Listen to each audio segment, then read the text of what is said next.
Welcome to Fanfiction Audiobooks. Marvel, Superman Survival Guide. Chapter 81, Battle Suit Design Completed. Link made the final integration of technology and ideas, and he positioned himself as an agent killer or something like that. Of course, he was quite special, as he was a latecomer. Although he is a level 6 agent, this level is neither high nor low, and he cannot get the real core secrets of S.H.I.E.L.D., and he has to go there for real when something happens. Like dealing with Ironmonger, meeting Bruce Banner, alerting Captain America, etc. From this point of view, Nick Fury didn't arrange any good work for himself, that is, he was just not involved in the problem of Thor's hammer. This director is not only a black person, but also has a black heart. If Link did not have sufficient psychological ability, he would not be able to handle these problems. Therefore, he would not prepare an iron armor for himself, as that thing was actually not suitable for him. The battle suits designed by Link were no longer limited to tight-fitting ones. Finally, Link thought of a skin of a hero in League of Legends, Lucian from Project, and Hyperion Team Z01 Orion Lucian. The two skins gave Link a lot of inspiration. He had a lot of skins in his previous life, including the Project series, but he didn't have the Hyperion Team series. However, this team has wings behind them. So, Link thought about the problem of flying. The newly modified flying skateboard can be spliced to the back of the battle suit, which is equivalent to having flying wings. This is considered a second form of flight. With the help of artificial intelligence and the use of nanotechnology, this flying skateboard can carry and connect two flight modes, while also helping to transport ammunition. Lucian's project skin is designed to carry weapons and medicine, but he only uses energy weapons. This is not shown, it's just a point. Is it reasonable to hang a pistol magazine around the belt? You can carry your own box of throwing knives at the back, but a pistol alone is not enough, you also need an assault rifle, and the magazine can be placed on the flying skateboard. The position where the missiles are mounted can also be used to hang ammunition boxes to supply yourself. There are many accessories in this regard, and Link's thinking has been completely opened up. He is not Superman now, he is just a shooter, and in this way he should make up for the Avengers' lack of firepower. That's right, no matter how you look at it, the Avengers are underpowered. Many people have complained about this, especially Wakanda. With such advanced technology, why are they still using spears? Facing a massive number of enemies, the only option is hand-to-hand combat. Is this still a way to forcibly narrow the gap? Of course, if it were all alien fleets, the Earth would be no match at all, and special effects might be more expensive. Link made a little joke and then continued with his design. His idea had been completely finalized and now he just wanted to let his thoughts run wild. It doesn't need to be too powerful, this is the key point. Link is conducting research and development at a low level, and he is also forcing himself to lower his own strength.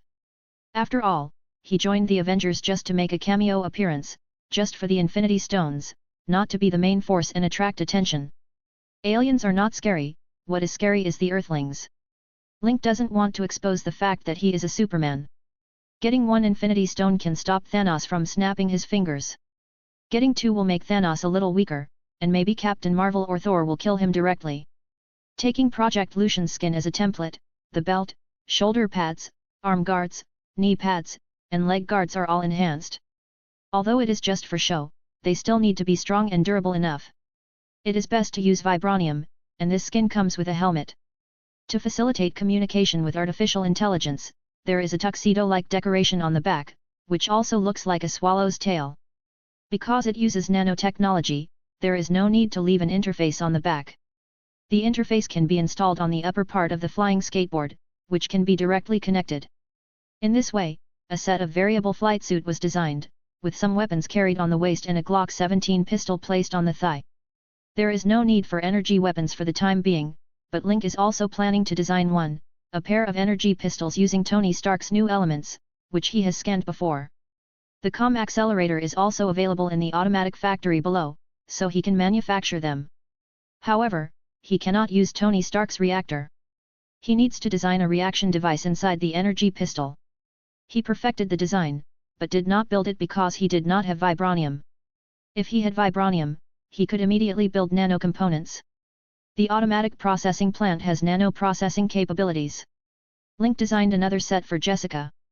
This time he used Ash's project skin, which also came with a helmet. Her design fits the body well, highlighting her figure, and a flying skateboard can be connected to the back, with the same color as the battlesuit. However, Link designed a large caliber long-range energy weapon for her weapon, and she can usually use an assault rifle. The two sets of armor themselves do not require energy. On the one hand, both of them have great strength and endurance. On the other hand, Jessica is not here for fighting. The key is defense and escape. And Link's energy pistol is enough. When there is no one else around, his own attack power is enough. Coulson, I need to go to Africa and I need to carry weapons with me. Is there a plane? Link asked. Lin, you really surprised me. Do you have any information? Coulson asked. No, it's my personal matter. Link said, how about it? If not, then I can charter a plane to go there. Yes, I'll arrange it for you right away. You are a level 6 agent, so you still have some authority. Coulson did not refuse. Although Link's identity has changed greatly now, Link has not left SHIELD and is still a level 6 agent. Okay, I'll wait for your news, but there are no missions in such a long time. Link asked again. No, after all, you are a high-end combat force, there is no mission that requires you to go out in person, and your current status is very good, the director hopes you can keep it up. Coulson's words made Link roll his eyes. It's just a non-dangerous mission, otherwise Nick Fury would probably let him do it, that's just the way that guy does things. Link didn't insist.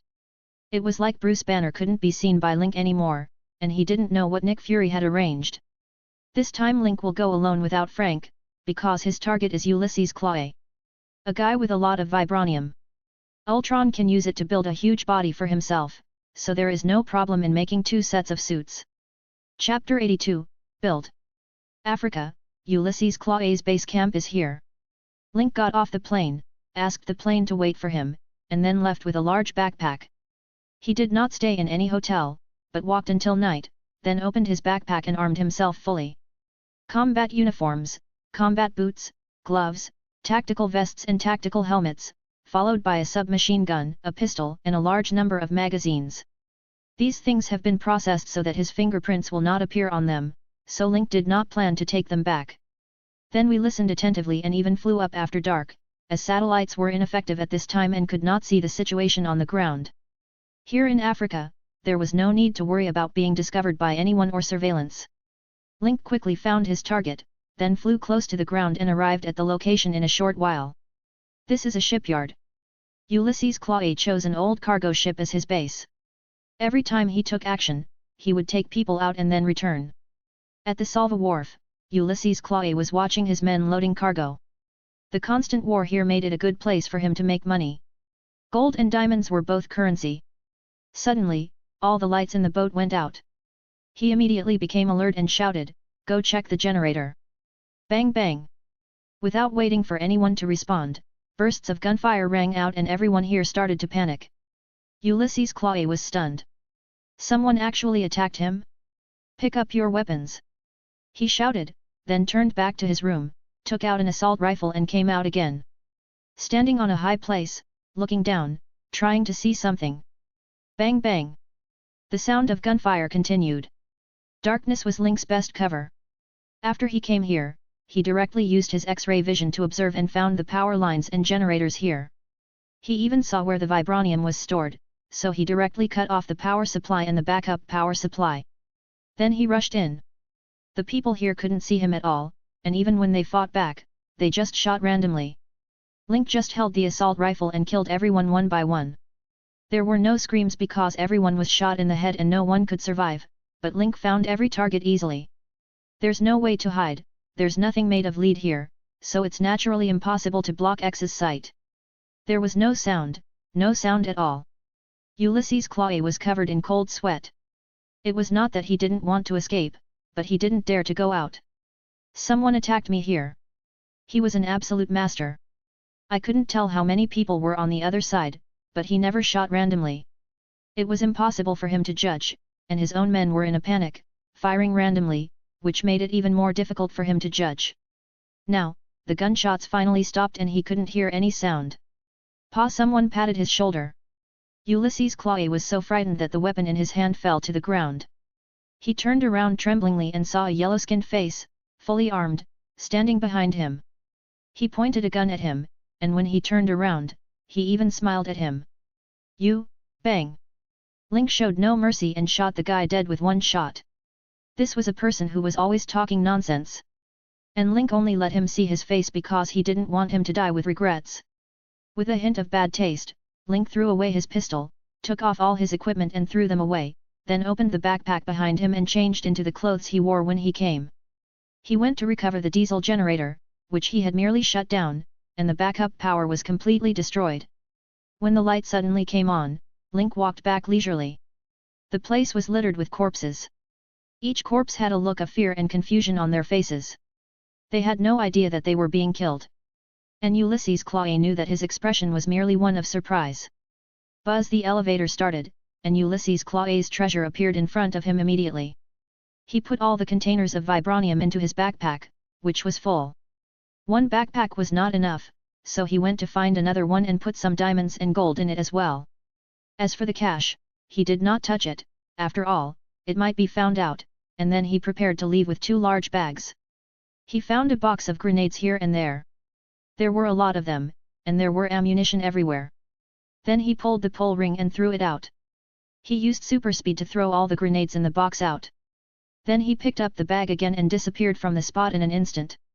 When he appeared again, he was already in the sky outside. He flew a long way before he heard a huge explosion behind him. The entire cargo ship was thrown high into the air. There were so many weapons and ammunition inside that it almost formed a mushroom cloud after the explosion. Link took a look and then went straight back. He carried his things onto the plane and rested on it. The next morning, he applied for a flight and returned directly to the United States.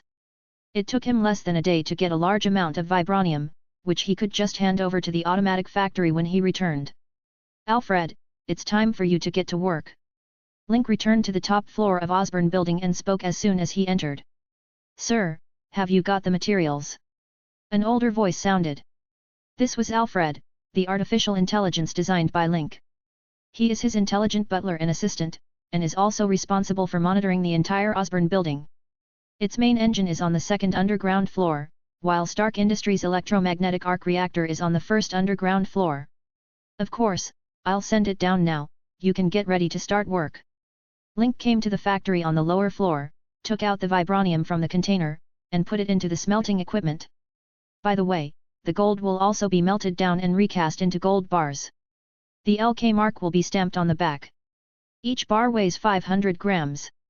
Order me 1000 grams of platinum. Okay, sir. Alfred began to execute Link's plan.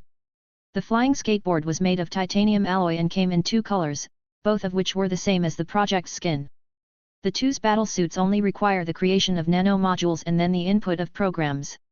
This nano-level technology is currently only possessed by Link. Link returned to the top floor, took a bottle of bourbon and a cigar, went to the lounge chair on the balcony, lay down, and began to enjoy the sunshine. At this time, the phone rang. It was Carlson calling. Lin, you really made a big noise. It's okay. I killed Ulysses Claw. It's not a big deal. Link said directly. There are some things he doesn't need to hide now because his identity and status are different. Chapter 83 Manufacturing. Ulysses Claw. Carlson was stunned. This guy is quite famous. He does everything and he is very powerful. Not that strong in my opinion. After turning off the power, you can easily kill them with night vision goggles. Link did some processing here. What's wrong? It's okay.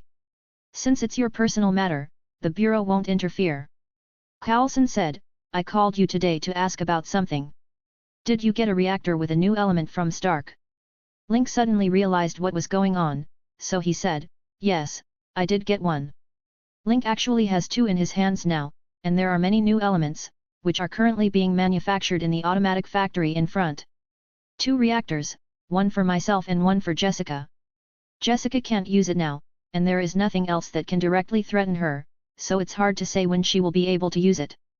The new elements are used for weapons, smaller energy devices are installed in 2 energy pistols, and the ones given to Jessica are large energy weapons. The large energy weapon is inspired by Jinx's weapon and can be transformed into a machine gun, shoulder cannon form, or even charge up for a big one. This was designed by Link for Jessica. After all, he didn't want Jessica to fight in close combat. After all, she was not himself and did not have such strong strength. Once her superpower was exposed, it would be difficult to explain. Link added, the Osborne group has a flying skateboard. I tried it and it works fine as a flying prop. After all, although my shooting skills are good, my movement speed is a bit slow, so I asked them to modify it for me and install an energy source, so that I can fly for a longer time. It can fly longer than Tony's. After all, it doesn't need to release energy, nor does it need to supply the energy consumption of the armor. Coulson understood and said, I see. I will inform the director that your combat capability needs to be re-evaluated. Link said, no problem. The two quickly hung up the phone.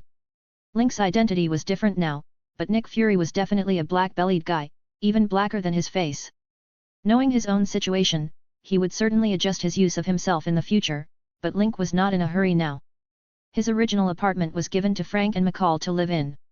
They no longer had to rent a house, and there were parking spaces in the underground parking lot, so Link bought them a car. So they drove to Osborne Building every morning, picked up Jessica for work, and brought her back after get off work. There is only one gym left.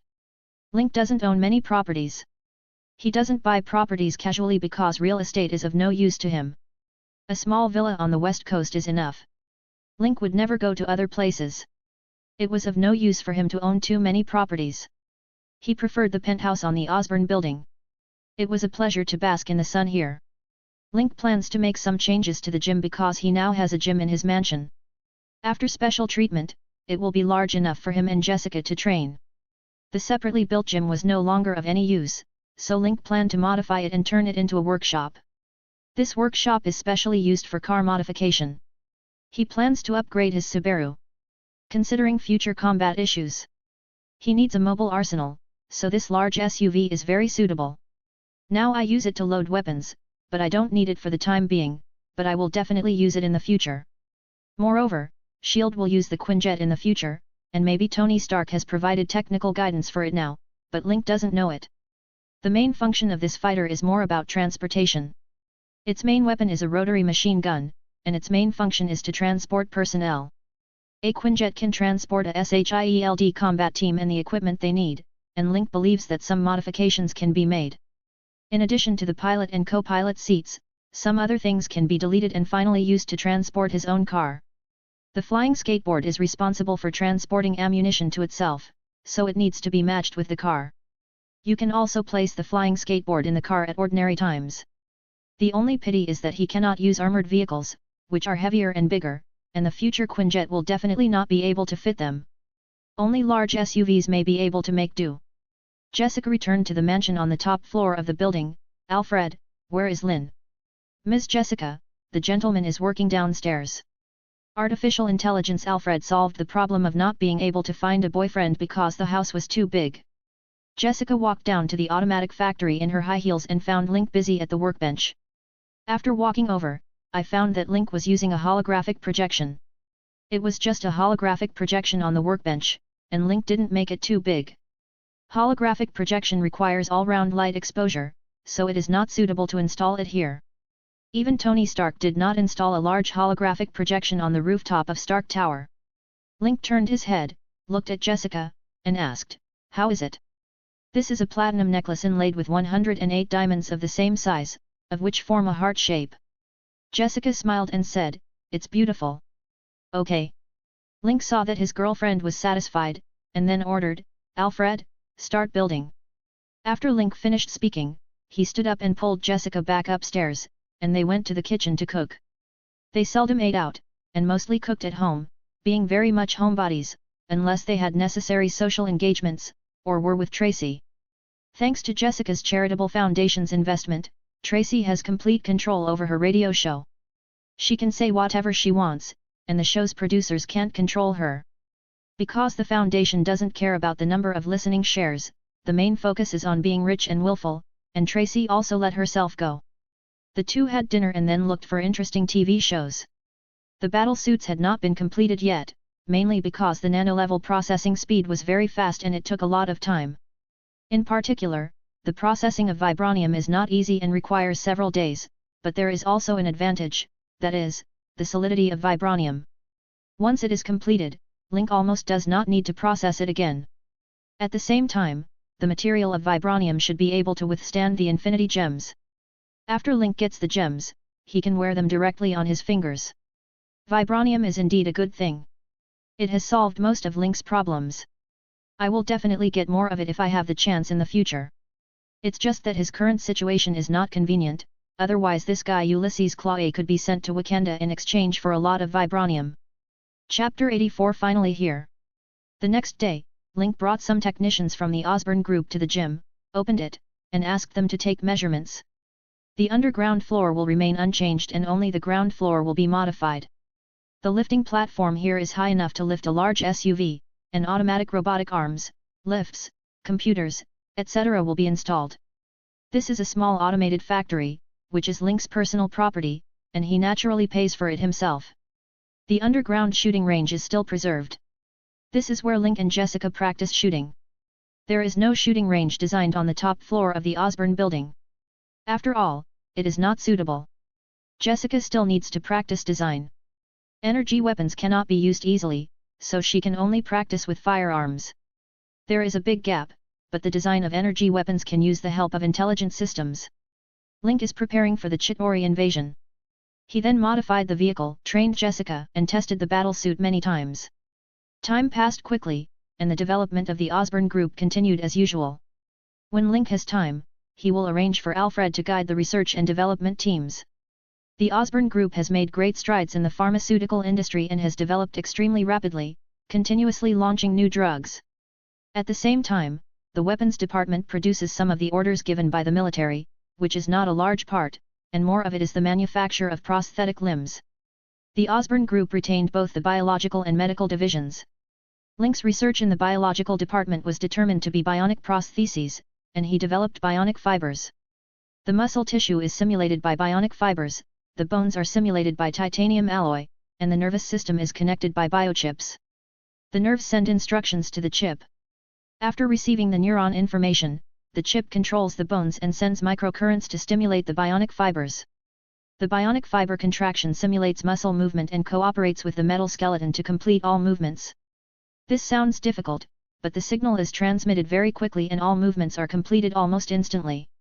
Moreover, the biochip has the function of recording behavioral habits, and then continuously adjusting them to finally achieve human-machine integration.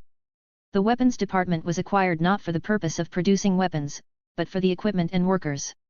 After nearly 2 years of development, the Osborn Group's market value has exceeded 350 billion, and there is still huge room for growth. There is no doubt about Norman Osborn's ability. Now he has completely given up research and development work and concentrated on managing the group, and the effect is very good. Not only is the Osborn Group developing, Tony Stark has completed his new energy layout, and Stark Industries stock is soaring. The United Construction Company is also developing rapidly. The 2 completed buildings have begun to be rented out, and high-end apartments are also being rented out. A new construction plan has already begun. Link didn't let him go too fast, because he didn't know exactly how far the Battle of New York would spread. And he also made preparations to prevent Loki from choosing his building. Just when Link was ready, what was supposed to happen still happened. "Lin, we need you." Coulson called, "A shield fighter will be coming to pick you up soon." "Okay, where do I wait?" Link asked. "Right in your mansion." After saying that, Coulson hung up the phone. Link looked at his phone and then smiled. After preparing for so long, it was finally time to begin. The space gem was already waving at him. But how to get the space gem? It is estimated that the cosmic cube is now in Loki's hands, otherwise Coulson would not contact him. After all, Link has not carried out any missions in almost 2 years. This period of time is long enough, and now that they suddenly contacted him, Link calculated the time and it is almost time, right? He looked down at his watch. He only needed to wear his battlesuit and flying skateboard. He didn't need to carry any weapons. The final battlefield was in New York anyway. Besides, there was no need to notify Jessica now. She would have time to notify her later. "Alfred, activate the Swallow flying skateboard." "Yes, sir." Before Alfreda finished his words, a gate opened, and the skateboard rose directly and flew to Link's side. Link reached out and grabbed it, and its power system immediately shut down and began to decompose. This is made of titanium alloy and also uses nanotechnology. Then, a platinum bracelet is formed on Link's right wrist. It is relatively wide and has a triangular cursor on it. This is the new element. After all, this thing cannot be nanosized. The battle suit is in the watch on the left hand, and because it does not require energy, it can be completely nanosized. Link came to the helipad outside. He guessed that it was the Quinjet that came to pick him up, but the Quinjet could not park there. However, the Quinjet can hover and then open the tail door to become a staircase, so Link went straight outside to wait. Sure enough, the Quinjet arrived quickly, hovering above the helipad, and the tail door slowly opened. Link walked straight up and found that there was only one pilot. "Sir." The other party turned around and greeted him, then turned back, closed the cabin door, and the fighter took off. Link came to the passenger seat and sat down, fastened his seat belt, and put on his headphones. "Is this a new development?" "Yes sir," said the pilot. Afterwards Link said no more, but observed the driver's operation and looked at all the instruments. He could remember all of them, and then find a manual to read it again, and he would basically be able to drive. "After this war, we must have one." Seeing that Link stopped talking, the pilot focused on flying the fighter and increased the speed, while Link continued to learn driving skills.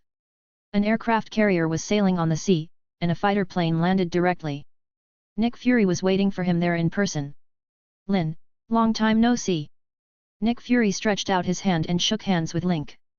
Link said, "Mr. Director, I don't really want to see you. Is there something wrong? Otherwise you still wouldn't have asked me to come." Nick Fury smiled and said, "You are no longer suitable for ordinary missions. We need to gather more forces this time. Some people are on their way. We'll talk about it when the time comes." "Okay." Link followed Nick Fury into the interior of the aircraft carrier and came to the command room. Link had seen the scene here in movies, but after seeing it in person, he still felt a little surprised. Link asked, "Can it fly?" "You figured it out?" Nick Fury asked with some pride. "Yes, at least this command room is not used for diving. Shield is doing well."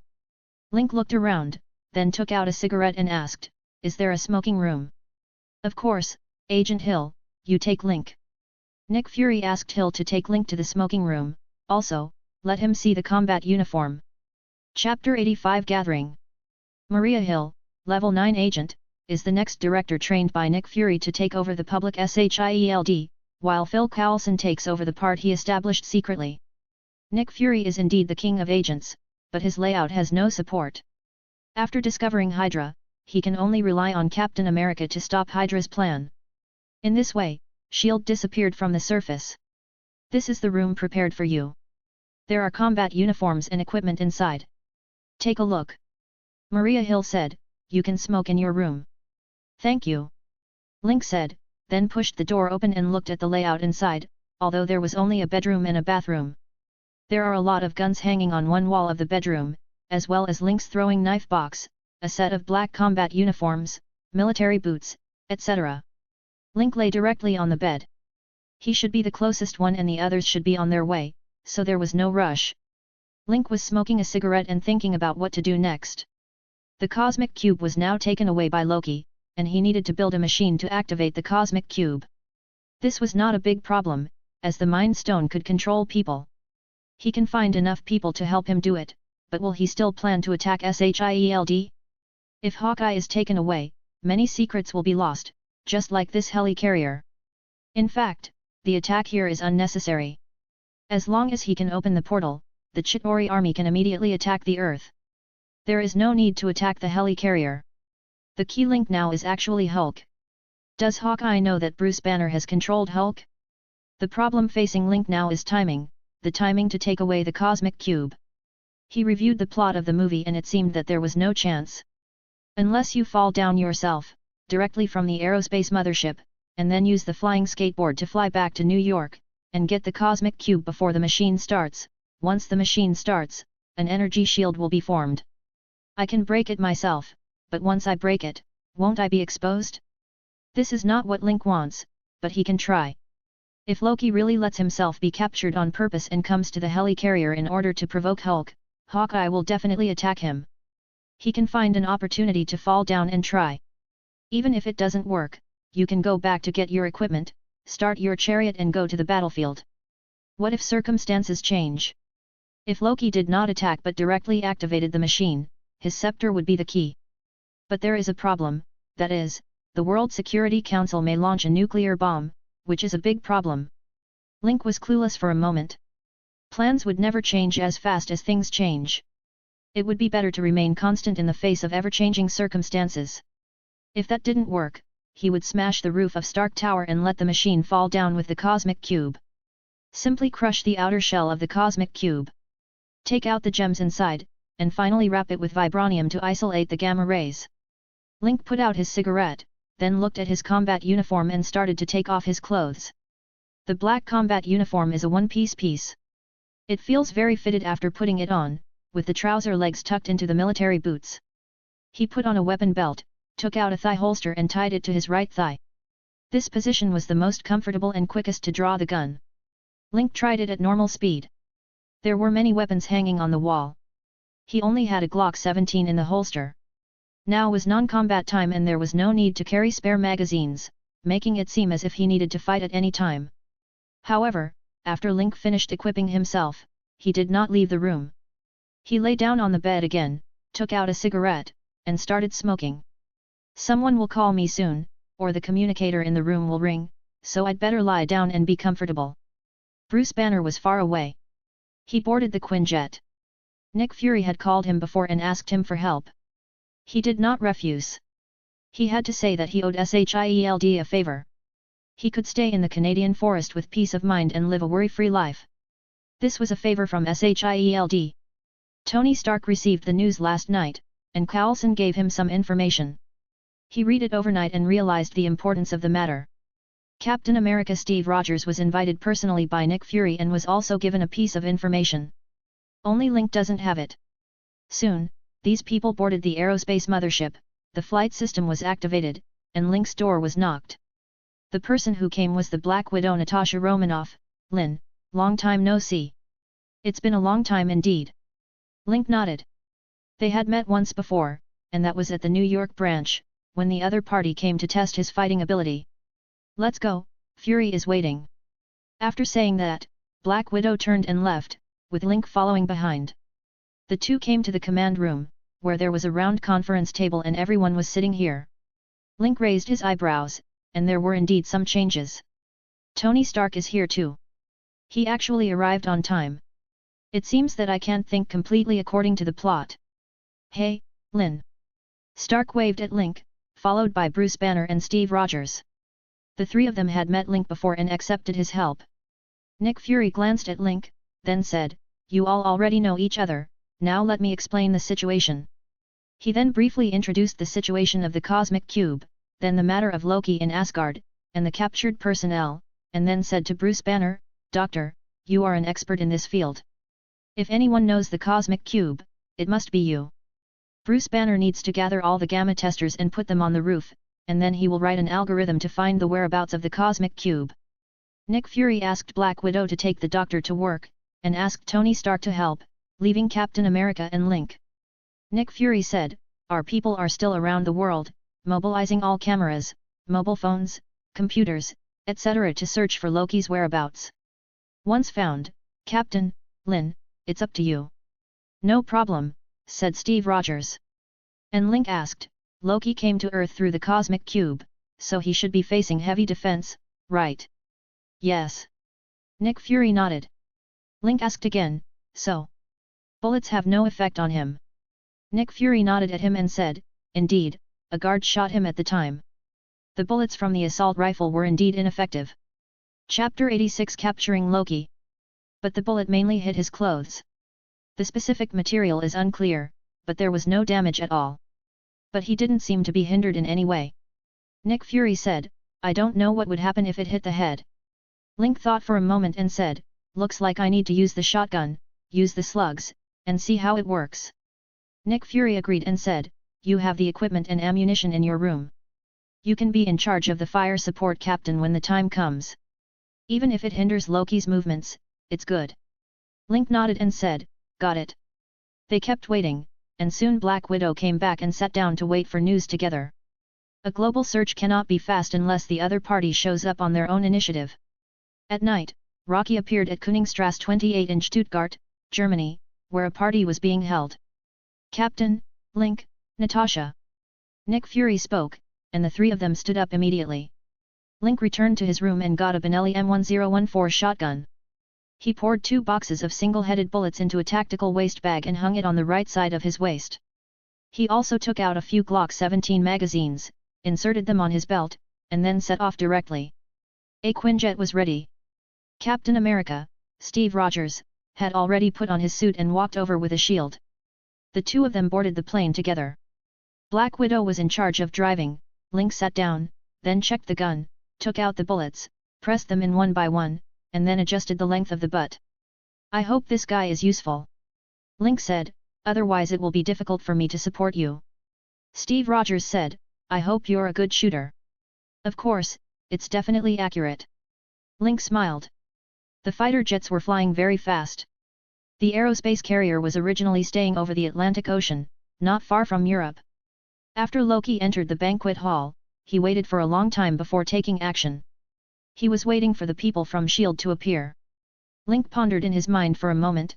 Loki still wanted to board the helicarrier, but why? Doesn't Hawkeye know about Bruce Banner's situation? If he knew, how could Loki realize his plan? Link was now full of questions when the fighter plane arrived at the location. There was a crowd of people kneeling on the ground below. Loki was still giving a speech.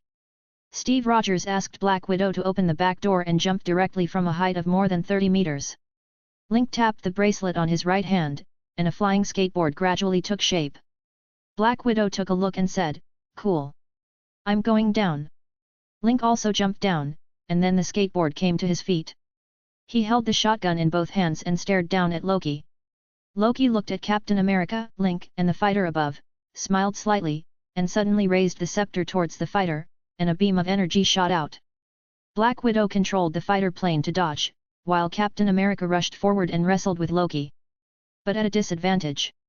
With a bang, just when Loki was about to hit Captain America, Link opened fire. The single-headed bullet only had one bullet and there was no steel ball inside. All of its kinetic energy is concentrated in one warhead. So as long as it is shot accurately, it will not hit Captain America. There was some effect. Loki paused slightly and frowned. Although he was not injured, it did hurt and it hindered his movements. Captain America took this opportunity to fight back immediately, and the two began to cooperate with each other. At this moment, the speaker of the Quinjet was turned on, and an exciting song played. Link turned his head curiously and saw Stark falling from the sky in a battle armor. 2 energy bombs directly hit Loki and knocked him out. Then Stark landed and opened all the weapon systems on his body and aimed at Loki. Link didn't expect that Stark would come after all. Did Nick Fury ask him to come? "Hey, your support has arrived." Stark's cynical voice came. "Why are you here?" Link asked after landing. "Don't talk about me first, is this your flying skateboard?" Stark asked curiously. "Not bad, the Swallow-style flying skateboard." Link bent down and touched it, and then the flying skateboard disintegrated and formed a bracelet on Link's wrist. "Oh my god, you realized nanotechnology!" Stark exclaimed. Steve Rogers said helplessly, "Should we take the people away first?" "Okay." Link stepped forward and seized the scepter. Then the Quinjet landed and Black Widow sent down a pair of handcuffs. After handcuffing Loki and taking him to the fighter plane, Stark couldn't wait to ask, "Is this really nanotechnology?" "Yes, do you want it?" Link asked with a smile. "Of course, if I have nanotechnology, then I can carry my armor with me." Stark was very excited. "What are the conditions?" Dang dang, Link knocked on the reactor on Stark's chest. "Exchange, but neither of us can put the other's technology into commercial use." "No problem, but who did this?" Stark asked. "Trade secret." Link said with a smile, "For now, the Osborn Group has no intention of commercializing it. I use it to build a set of combat clothing and a flying skateboard. I didn't use the battlesuit this time. Of course, my battlesuit is different from yours, so I can't use your battlesuit." Then he patted the pistol on his thigh and continued, "I still like to use guns." Stark said proudly, "Not everyone can be Iron Man." Boom thunder suddenly sounded outside, and Loki shrank his neck in fear. Steve Rogers couldn't join in the conversation between Stark and Link, but kept staring at Loki. He asked, "Are you afraid of thunder?" "I just hate the man who thunders," Loki said. With a boom, someone jumped onto the plane. Stark picked up the helmet and put it on, then walked directly to the back door. Link immediately clicked the watch on his right hand. Soon the battlesuit was put on, and at this time Thor had already come down. He pushed Stark away with a hammer, then grabbed Loki and jumped out. Stark got up and chased after Captain America despite his attempts to stop him. "Lin." Captain America turned and looked at Link. "I'll take you to chase him." Link clicked the bracelet on his right hand, then pulled Captain America and rushed out. Steve Rogers was a little confused. However, the flying skateboard soon rushed out, then rushed towards them, and finally connected with the back of Link's suit. Boom! Pushing it into start, Link grabbed one of Captain America's wrists and led him after Stark. Chapter 87: The Power of Psychologists. Soon, Link found Tony Stark. He came up to the sky and let Captain America down. While he was suspended in the air, Stark took a look and said in surprise, "Is this your battlesuit?" "There's actually such a trick." Link said, "I'm not a fool. Flying around on a skateboard, I leave this to you guys. I can't get involved." Having said that, he flew directly upwards, and then looked at the three people below. Thor, the god of thunder, naturally would not give up just like that, and Stark's mouth also deserved a beating, so the two sides started fighting. A lot of the surrounding trees were destroyed, and finally everyone realized that they were evenly matched, so they stopped. In the end, they took Loki back to the Quinjet and headed towards the helical carrier. When he returned to the helicarrier, he had restored his original attire. Stark kept asking him about his equipment, and Link could only say, "I don't understand the technology." Loki was escorted by heavy soldiers to the place where he was imprisoned. This was a special cell. Once he tried to break out of the cell, the decoration below would be triggered and the entire cell would be thrown down directly from a height of 10,000 meters. Everyone came to the command room, gathered together, and began to analyze the current situation. "Why do I feel like something is wrong? Loki seems to really want to stay." Nick Fury said, "Lin, you are a psychology expert, what do you think?" Link said, "If we want to analyze Loki's thoughts, we must first start with intelligence. Hawkeye was captured by him and is willing to work for him, so he must know some things about SHIELD. So how much does Hawkeye know? It seems that this helicarrier is no longer a secret. Does he know about Dr. Banner's situation?" Nick Fury was stunned, and then he realized that Hawkeye knew a lot, including Dr. Banner's situation. So he said, "Yes, Hawkeye knows, what's next?" Link added, "If that's the case, then many things are no longer secrets. Loki was caught by us on purpose, and he has ways to attack us, such as destroying this battleship." "Thor, what do you know?" Thor said, "Loki has an army, the Chitauri army, and from what I understand they are ready to attack." Link nodded slightly and said again, "So, Loki plans to use the cosmic cube to open a space gate and then let this army reach the Earth. But why don't they just fly over here? A huge space fleet is flying directly to Earth, but we have to open a portal." Thor said, "The Earth is protected by Asgard, but after I returned to Asgard 2 years ago, I destroyed the Rainbow Bridge in order to prevent Loki from destroying a planet. Loki fell into the darkness of the universe and we all thought he was dead. I don't think he knew whether the Rainbow Bridge had been repaired. If the Rainbow Bridge is repaired, the fleet heading for Earth will be intercepted by Asgard.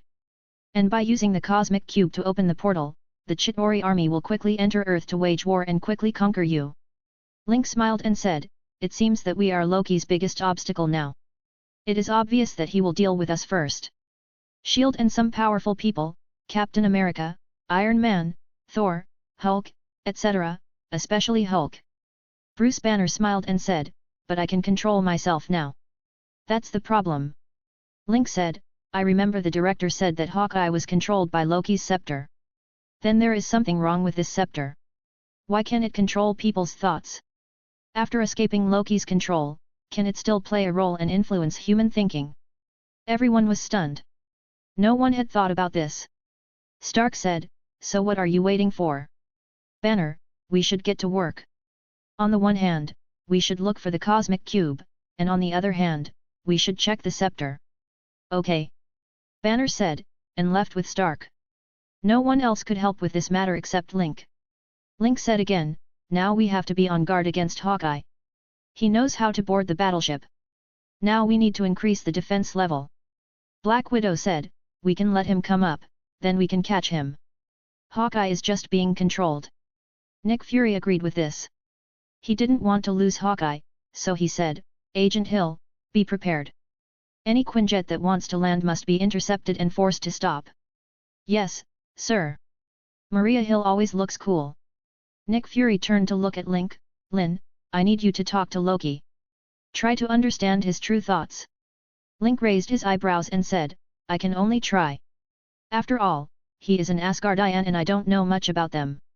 Link stood up and walked out, while Nick Fury fell into deep thought. Thor started talking to Coulson, and Captain America stood up, ready to see the progress of Banner and Stark's work. Link arrived at the cell where Loki was standing, surrounded by special transparent materials. Loki looked at Link and smiled, saying, It's you. It seems Hawkeye's mouth is not reliable. Link said, he gave you all our information. You know my expertise. That's right. Your so-called psychology on Earth is of no use to God. Loki said proudly. Link shook his head and said, I know from the relationship between you two brothers that you are nothing but a stupid brother. Loki was stunned, and then angry, he is not my brother. Link laughed and said, look, you're angry already. Even a god is no better than that. Ah, I see. You want to irritate me? Loki asked tentatively, you want to understand my thoughts when I'm angry? No, in my opinion you are just a grown-up kid. By the way, how old are you? Link asked suddenly. Damn it, Loki didn't expect that the weak human in front of him could actually irritate him so many times. Link shook his head and said, we know a little about your affairs before Thor came to Earth. You just want to get the attention and respect of your father. A naughty child will always get the attention of his parents, no different from other children on Earth. You think your father neglected you, and of course you were adopted, which only reinforces your belief that your father didn't love you. You still say you're not a child. Chapter 88 Enhanced Edition. Bang! Loki's fist hit the transparent wall. With a click sound, the surrounding fixed arms vibrated and Loki himself was startled. In fact, in my opinion, Mr. Director should just throw you down, but this may become a diplomatic incident. Link shook his head with a little regret, you are a big trouble. Even if your scepter is out of your control, it can still arouse other people's emotions. We had to isolate it. Loki suddenly laughed and said, you are really amazing. He said you can solve many problems. He was referring to Hawkeye, but you wouldn't expect it. Link was stunned for a moment, then suddenly realized, and immediately contacted Nick Fury, Mr. Director, it's not just Hawkeye who is invading. Maybe there is an army. Link turned and left. Loki was confused for a moment. He seemed to have exposed something, but how? Link was actually a little annoyed. The situation was obviously different, and Loki was not stupid either, so he would naturally use more strength. He can control the cosmic cube. It is difficult to open a big door, but it is still difficult to open a small door. He can activate the cosmic cube by controlling the scepter. That's how he got here in the first place. Now that Banner can control the Hulk, the scepter's effectiveness becomes less, and Hawkeye alone is not enough to destroy the battleship. In this way, it is possible for Loki to adjust his strategy. Link rushed to the command room at this time, and Nick Fury immediately asked, I have ordered a level 1 combat readiness, what is the situation? Loki has mastered the cosmic cube, but to guide a fleet over, he needs a huge space channel. But what if he opens a small one? Link said, he can first mobilize a group of Chitauri soldiers, or even aircraft or something. In this way, it won't be difficult for them to attack us. Let Hawkeye land and destroy us first, and then attack us. In this way, it won't be difficult to destroy us, right? Understood. Nick Fury also became serious, everyone, pay attention, prepare for battle immediately, all fighter jets take off and search the nearby airspace. Woohoo! The combat alarm sounded, and first the stealth fighter pilots boarded the fighter planes, and then all the runways were opened, and they took off with missiles one by one. The Quinjet doesn't need to take off for the time being, because its transportation capability is the worst, but its combat capability is much worse. Nick Fury then said, Hill, you take charge. I will go to see their progress. Now we must find the Rubik's Cube as soon as possible. Nick Fury walked towards the laboratory and Link followed behind him. The scepter was there, but it was a pity that he couldn't take it now. Once the cosmic cube was activated, the scepter would be the key to shut it down. Thor also followed and they all went into the laboratory, including Black Widow. But things are not going well. An energy weapon is placed on the table and Natasha Romanoff is explaining something. The situation has changed, but Nick Fury still left a loophole. Tony Stark does not believe that the Tesseract is a new energy source because Nick Fury did not ask him to study it. Stark is now an absolute authority in the field of new energy. After all, he has developed new energy. Captain America also had doubts, so he began to search the inside of the battleship and found energy weapons developed by S.H.I.E.L.D. You're just in time. Can you explain it? Captain America asked Nick Fury. Captain, now is not the time to talk about this. Nick Fury said seriously, Loki may have a small army now. Then when is the time? Stark turned to Monitor and asked, wait until you succeed in research and development. They started arguing, IU started arguing, Link took a step back, then looked at the scepter. He didn't understand magic, and didn't know whether he needed to know magic to control the Infinity Stones. The unlucky Red Skull was sent into space by the cosmic cube and became a half-dead being. Link took a step forward and came to the side of the scepter. He picked it up and felt it. It seemed that there was nothing special about it. Black Widow Natasha Romanoff suddenly shouted. The female voice was more penetrating, and everyone looked at Link. Link smiled and said, it seems that it has played a significant role. You are all very emotional. A little bit of dissatisfaction has sparked such a quarrel. Everyone finally reacted. All right, everyone put on your gear now, grab your weapons and go to the deck. Loki's men should be here soon. Link tapped his watch, and his battlesuit immediately covered his entire body. I'll take this first. You've all been affected, but I haven't. Also, this is to prevent Loki from taking it back during the chaos. Take action. Link has no intention of taking it for himself now. This scepter is still useful and Quicksilver and Scarlet Witch still need it for their birth. Link took the lead and came to the deck. The Swallow-style flying skateboard had also been assembled. Link stepped directly on it, holding the scepter in his hand as a weapon. All stealth fighters took off, began to form a formation, and flew around the aerospace carrier. Suddenly, a message from the command room came through the headset that a Quinjet was approaching. Link thought about it and thought that Hawkeye could indeed get in, but what about the Chitauri? How are they going to get close to the helicarrier? Link immediately asked, Agent Hill, does the helicarrier have a blind spot? Blind spot? Hill was stunned. We have activated all kinds of radars, and there is a reflection below. At this point, Link understood, Hill understood, and everyone understood. The skateboard under his feet started to move, and Link rushed directly to the edge of the battleship, then dived down. The skateboard seemed to melt, and then it expanded behind Link. Boom, increasing the thrust, Link dived down and saw the Chitauri below. They were flying over the sea in small aircraft, preparing to attack from the bottom. Link pointed the scepter downwards and tried to emit energy, but the scepter did not move at all. Link grinned and dived faster. Swish, the Chitauri also discovered him and began to attack him. Link moved swiftly amid the hail of bullets, drifting left and right, showing his swallow-like flexibility. The two sides soon encountered each other and passed each other in an instant, and Link waved the scepter and used it as a weapon with considerable power. Behind Link was a formation of fighter jets. They launched missiles and used machine guns, and the two sides fought in the air. Chapter 89, Battle of New York.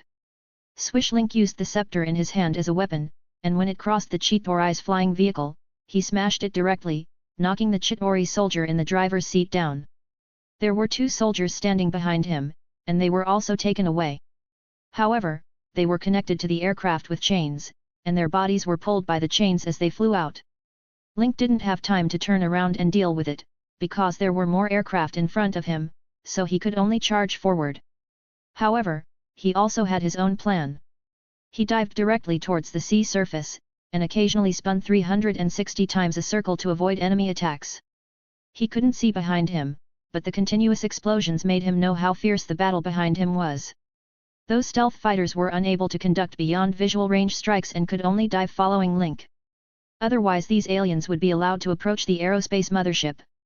It must be said that these pilots were very brave. Link rushed all the way to a position close to the sea surface, suddenly made a right-angle turn, and flew towards New York along the sea surface. With more than a dozen aircraft following behind him, he became the main target of the Chitauri. Link's plan was to lure away some of them, no matter how many, so that he could fly towards New York. The scepter is in his hand. Even if the cosmic cube is activated, he can shut it down. Dr. Eric Selvig should have left a back door. Even if he didn't want to keep it, Link would still smash it. After all, there should be no one there. Above the aerospace carrier, Hawkeye led a team in a Quinjet to approach the aerospace carrier, but they were surrounded by several Quinjet jets. The onboard machine guns were pointed at them, and at this time the aerospace carrier sent a communication: "Hawkeye, land immediately, otherwise I will have to order you to be shot down." This was Maria Hill's voice, and she was in charge of the command at the moment. Hawkeye was very surprised, but he had no choice now. Just as he understood S.H.I.E.L.D., S.H.I.E.L.D. also understood him. If he opened the rear hatch, he would be attacked. He could only give the order, "Land." The Quinjet landed, and at Maria Hill's command, the rear door opened, and Captain America and Black Widow greeted him. Stark, Thor and Coulson can all fly. Coulson put on the improved Ironmonger and flew under the aircraft carrier. Coulson's armor is too big and not very fast. With all the firepower equipment he has, his speed is even slower. So, instead of charging into the enemy camp, he came to the flank, just in time to see Link leading the Chitauri away. This gave him an opportunity, and Coulson opened fire at full force, with 2 machine guns firing from high above. Boom boom! Link was stunned and turned around to see that more than a dozen aircraft behind him were destroyed. "Lin, are you okay?" Coulson's voice came. Link looked up, then said in a low voice, "It's okay. Great teamwork." Coulson gave Link a thumbs up, and Link was speechless. His plan was interrupted at the very beginning. He couldn't just leave like that. He could only respond, "Great fight." After saying that, he started again and attacked directly again. You can imagine how depressed I was. All the conditions were met, but I was interrupted halfway. It felt so uncomfortable. After a round of fire, most of the stealth fighters were shot down, and Stark and Thor arrived and intercepted the remaining Chitauri. After all, there were not many, only about 100, and Link was restrained at first, and only shot down a few aircraft, and then the flying forces of both sides collided. The stealth fighters were too large, so they were at a disadvantage in this kind of hedging, so most of them were shot down, and the rest were also injured, but they also shot down dozens of aircraft. Link led away a dozen of them, but was caught off guard by Coulson from the side and was directly annihilated. It seems that S.H.I.E.L.D.'s technology is also good, and Stark and Thor are so powerful that they can crush the remaining ones with ease, and this small force of Chitauri is completely wiped out. When Link rushed forward again, there were no enemies anymore. He flew back to the helicarrier depressed, collected his battlesuit and skateboard, and then returned to the command room. Nick Fury was also relieved at this time. If Link had not reacted quickly enough, they would have been wiped out. With hundreds of alien aircraft approaching, the helicarrier would not have much power to fight back. Hawkeye did know the weakness of the helicarrier, and he planned to land directly from above, guide the location of the Chitauri helicarrier, and then these aliens would attack from below. "Agent Romanoff, how is Barton?" Nick Fury asked. Hawkeye's real name is Clint Barton, most people call him Patton. "After being hit by the captain, it seems like my brain has rebooted," Natasha Romanoff said humorously. "That's good. Ask him about Loki's plan." Nick Fury turned around and said, "Agent Hill, immediately send a Quinjet down to the sea to bring back our brave pilots. Also, see what's floating on the sea and bring some back for research." "Yes, sir." Hill immediately began to execute the order. Nick Fury looked at Link and the others and said, "Thank you, everyone. If it weren't for you, we would be in trouble." Link was still depressed, but still said, "This is my duty." Now Loki's plan has failed, but the cosmic cube has not been found yet.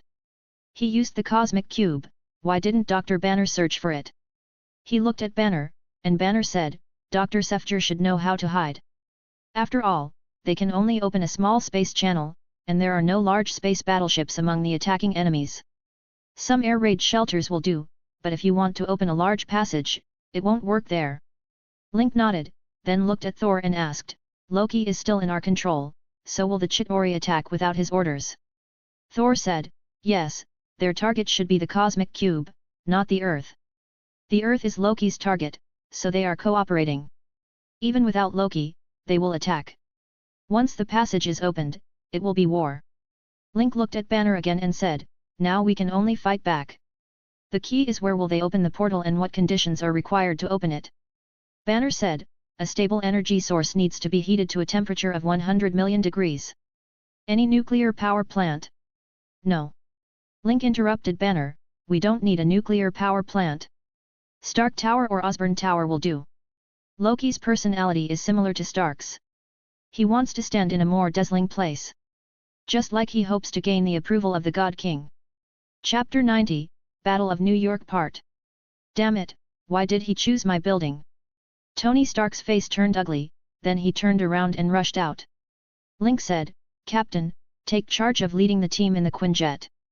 Fly as fast as possible and leave for New York immediately. Director Fury, seal off all nuclear warheads. Nick Fury was stunned, then nodded solemnly, turned to Maria Hill, and said, Agent Hill, you lead the team to immediately block all nuclear warheads. Any fighter planes that can still take off are not allowed to carry them. All fighter planes are equipped with air-to-air missiles. Those that can take off are flown out. Yes, sir. Hill immediately led his men out of the command room. Link said as he turned and walked away, equipping his suit at the same time, Alfred, immediately contact Jessica, McCall, Frank, and the Osborns, and have them evacuate the Osborn building and hide in the gym. Get my car out and go to Stark Tower. Yes, sir. There was only one vehicle that Alfred could control, and that was Link's modified Suburban. Link came to the deck and started flying directly. He was still holding the scepter at this time. He was one step faster than Stark. After all, Stark's armor was not so easy to wear. Boom! He accelerated to full speed, hoping to get to the scene as soon as possible, but Stark was not slow either, and soon caught up from behind. Link was helpless, his flying was more flexible, but he couldn't match the speed, unless he flew by himself. Stark passed him first and rushed straight to New York, and Link could only follow behind. Lin, what happened? Jessica suddenly answered. Where are you? Link asked immediately. Tell Tracy to go to the gym too, go to the shooting range in the basement. New York is about to become a battlefield. Aliens are about to invade. What? Jessica was stunned. There's no time to talk, you have to be quick and be ready to put on your suit at any time. If you can arrive in time, don't expose yourself, Link warned. I understand. Jessica was not an indecisive woman. She knew Link's true strength, so she was not worried about Link's safety at all. The only thing she had to do now was not to become a burden to him. Stark returned to Stark Tower first. There were still Chitauri soldiers here, but there were not many of them, and the machines had already been started. Stark fired a shockwave directly, killing the Chitauri soldiers, then landed and hovered above the machine.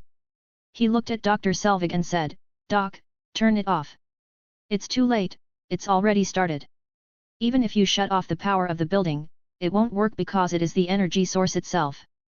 Dr. Eric Seeviger looked up and saw a blue beam of light rising into the sky. Hundreds of meters above the Stark Tower, energy is gathering and a space channel is slowly opening.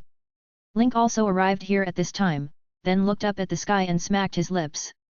Stark raised his hand and aimed at the machine, and the energy blasted out, boom. An energy shield was actually protecting the machine. It was formed by the diffusion of energy after the cosmic cube was activated. The impact spread and directly pushed Dr. Seeviger out, causing a physical reboot of his head. Link did not try to wake him up. After all, he shouldn't know too much. Sir, your car has arrived. Alfred's voice sounded. Link said to Stark, I'll go get the weapon, Tony, get ready to fight. We have to stop these aliens from spreading. I understand. I'll also change into a new set of armor. It's a new development of mine and has more weapons. Stark turned and flew into the building. Link flew down to the ground, without paying attention to the eyes of the people around him. He directly opened the back door of the car, then took out the tactical vest and began to arm himself. He brought a modified M4A1 carbine equipped with upper and lower tactical rails, on which was installed a X-scope, vertical grip, and telescopic buttstock. He always carries a pistol, a Glock 17 on his right thigh, and he now tries to carry as many magazines as possible. The flying skateboard detached from his back Link and floated beside him. Link hung 4 ammunition boxes on the 4 hanging points below the flying skateboard. Finally, an M249 machine gun was taken out of the car and an ammunition box was directly installed. However, an ammunition box only contained 200 rounds of bullets, which was the type hung on the flying skateboard. The flying skateboard was too heavy to carry, and Link could only step on the skateboard now. The skateboard carried him into the air and flew towards the space channel. Sirens sounded near Stark Tower. The NYPD received the notification and immediately evacuated the crowd within a 10-kilometer radius of Stark Tower and set up a defense line. Nick Fury is not doing nothing now. He dispatched all the fighter jets that can fly and notified the NYPD to evacuate the crowd. This is what a director of SHIELD should do. The aerospace carrier is approaching New York, but it cannot take part in the battle. Instead, it provides a close-range landing position for fighter jets. The space channel is fully open, but you need to wait for a while to ensure that the space channel is stable. Link held up a machine gun and waited for the Chitauri to come in. Stark had already changed his armor and also came to the entrance. Lin, how is it? Stark asked, are you confident? Link said, we have to fight whether there is one or not, but we need to know how to close the space channel. We still have to ask Dr. Seviger about this. His brain has been physically rebooted. I don't know when he will wake up. Let Natasha ask him later. At this moment, the Chitauri army could no longer hold back, and the first wave began to enter the passage. Ready? Link said, I'll go first. Swoosh, the first aircraft passed through the space channel, and Link opened fire directly. Da-day. A burst of fire directly hit the pilot of the aircraft. There were 2 Chitauri soldiers behind each aircraft, so Link naturally would not let them go and used short bursts of fire. After all, he has limited ammunition and must save its consumption. Riding a flying skateboard is not suitable for him to fight in the air and is not flexible enough. Da-da-da. Bullet shells were thrown continuously. The Chitauri could not see Link. Link could not see clearly from their perspective, but Link was hiding outside the space channel and moving along the edge. He didn't give them the chance to judge their own position and played the ball very cleverly, which amazed Stark. This agent is different, not only in his shooting skills, but also in his actions. But the Chitauri didn't care about casualties at all, and it was not known whether they had issued new orders. The number of aircraft that came out began to increase, with 3 or 4 aircraft coming out at a time. Chapter 91, Battle of New York 3. Tony, watch out for what you missed. Link shouted as he continued shooting. He sped up slightly, but still used bullets to kill the Chitauri soldiers directly, and the bullets were completely effective. If they missed 1 or 2, Stark's energy shock would arrive before they could turn around and attack Link, and it would hit their aircraft. But 200 rounds of bullets were indeed too few, and they were soon empty. Reload. Link directly dismantled the empty one and handed him a fully loaded flying skateboard. The flying skateboard was also made of nanotechnology, although it was made of titanium alloy. With a click, the bullets were reloaded, and Stark blocked all of them. The Chitauri's flying vehicles were endless, but they could not break through the 2 people's defense. The Chitauri finally couldn't bear it anymore. And a villain rushed into the passage. Link saw a huge thing rushing out of the space channel, and he stopped firing because his bullets were useless against it. All they could do was watch it fly downwards, and Stark said, I'll leave this to you. I'll take care of it. Well, I have no way to deal with this thing. Link responded, then held the M249 machine gun and continued to attack and intercept here. This time his shooting rate increased a bit. In fact, he could shoot faster and more accurately, but there was no need. He was just a small character now, and his shooting was accurate. He didn't even bring his flying knife with him at this time. At this high altitude, his flying knife shouldn't have much effect. Everything must be considered carefully to hide your strength. Dada, he continued to call out names, but there were still too few bullets. He soon emptied the bullet box. He quickly changed the bullets and adjusted his position at the same time. When the Chitauri came out, they looked for his location. After all, they couldn't see Link because the space channel blocked their sight. It was equivalent to a landing operation, and the attacking side had to bear the loss. Link's movement allowed him to cleverly pass the gap of reloading, and then the machine gun was used again. Stark, Lin, we're here. Thor's voice came. His flying speed was not fast, and he just arrived, followed closely by a Quinjet. Although the streets were in chaos, no Chitauri had arrived yet, and all that fell were corpses and debris. Stark said, I have a big guy here, Banner, I brought it over. Link said, I will temporarily stay on the side of the passage and kill the Chitauri soldiers on the aircraft. They have a blind spot in the passage. But my ammunition is running out very quickly. You should hurry up and go check on Dr. Seviger. His brain should be rebooted. Ask him if he has any way to close the passage. Understood. Steve Rogers responded immediately, and then said, Natasha, you go up there and take a look. Barton will report the situation from the high-altitude reconnaissance. Let Stark take you up there. Bruce is now on your side. Thor, you go to the higher ground and use lightning to help Lin retreat when his ammunition runs out. Stark, lead the big guys over here, and then go up there to help. It's best to try not to let the alien army land.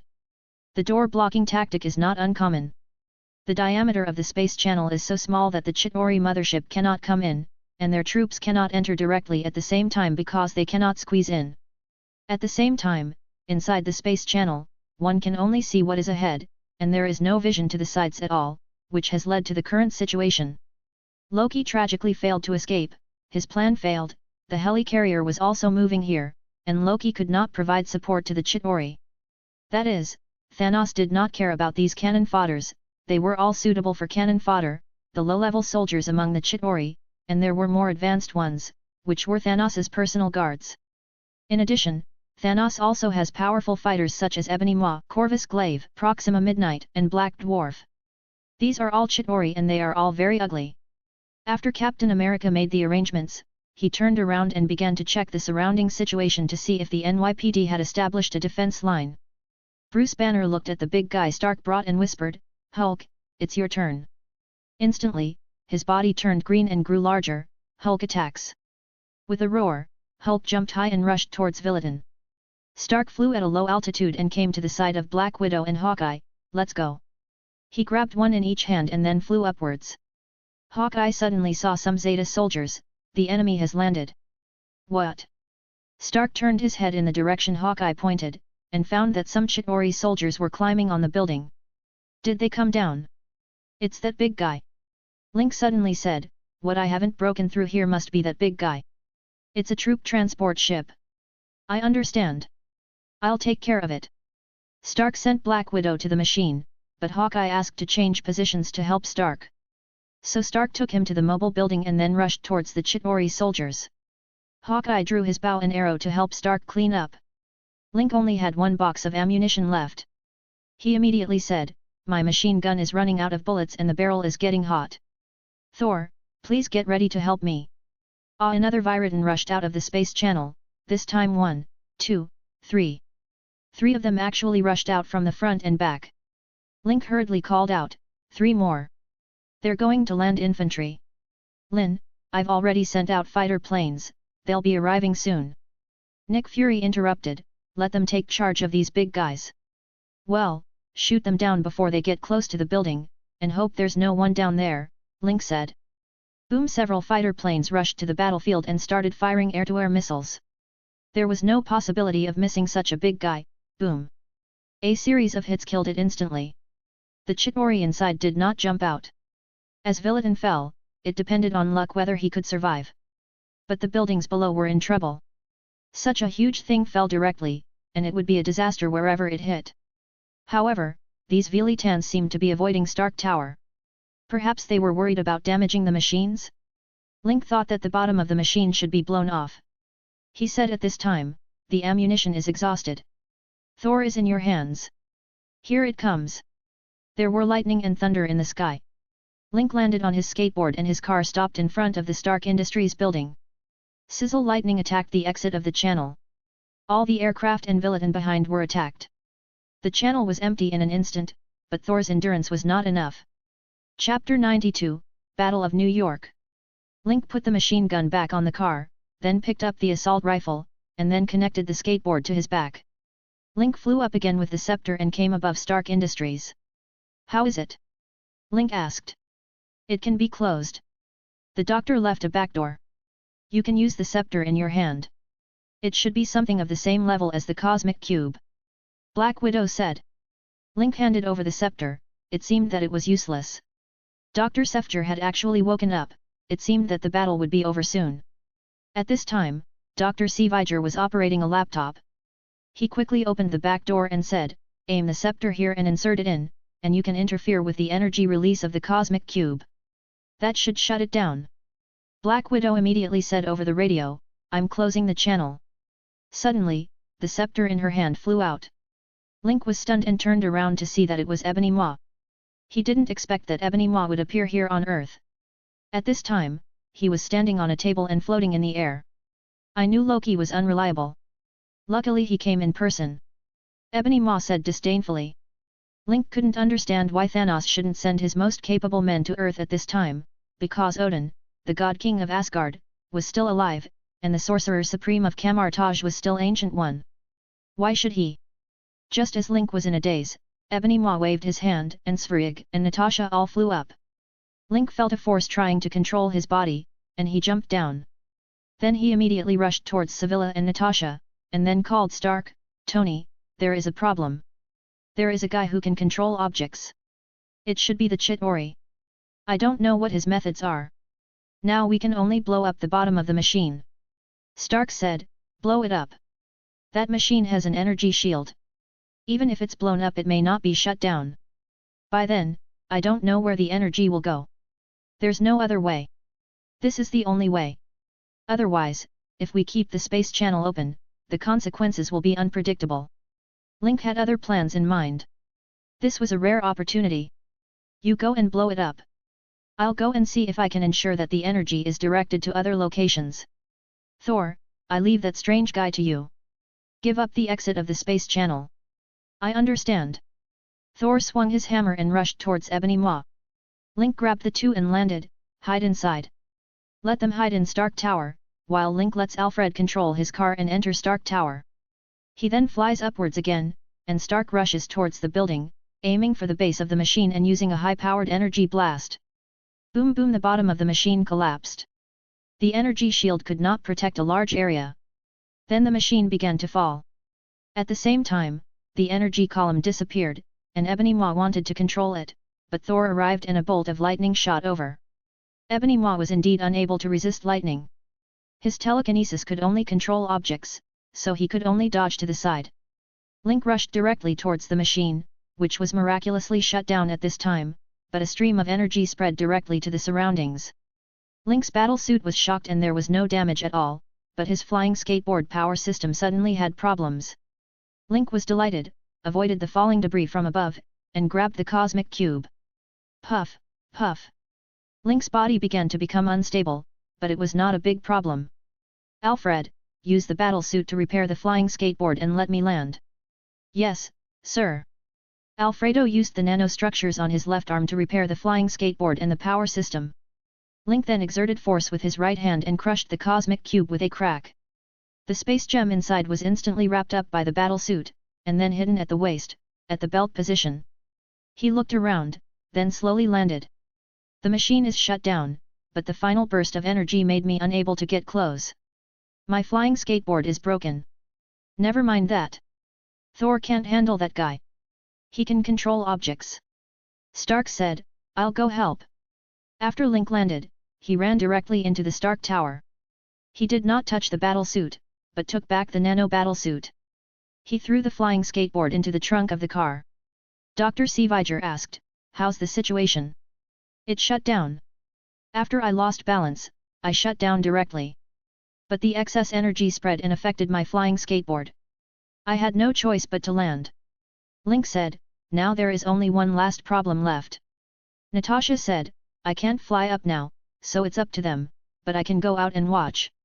After saying that, she walked out directly. Dr. Sviger also followed behind, and Link was a little excited. He touched his waist. He wrapped the space gem with vibranium to prevent the spread of gamma rays. At the same time, the cosmic cube was crushed and the fragments fell down. "I guess S.H.I.E.L.D. will find out, so it's better to let them think that the cosmic cube is destroyed." Anyway, he was not going out, because the battle outside had nothing to do with him. It all depended on Thor and Stark. Not many people could fly now. Of course, if Ebony Maw lowers his altitude, then he's in trouble, because Hulk can jump very high.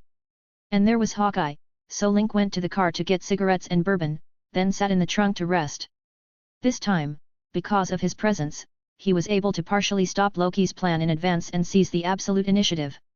However, the escalation of the battle was too great, and even Ebony Maw appeared. But I should thank him.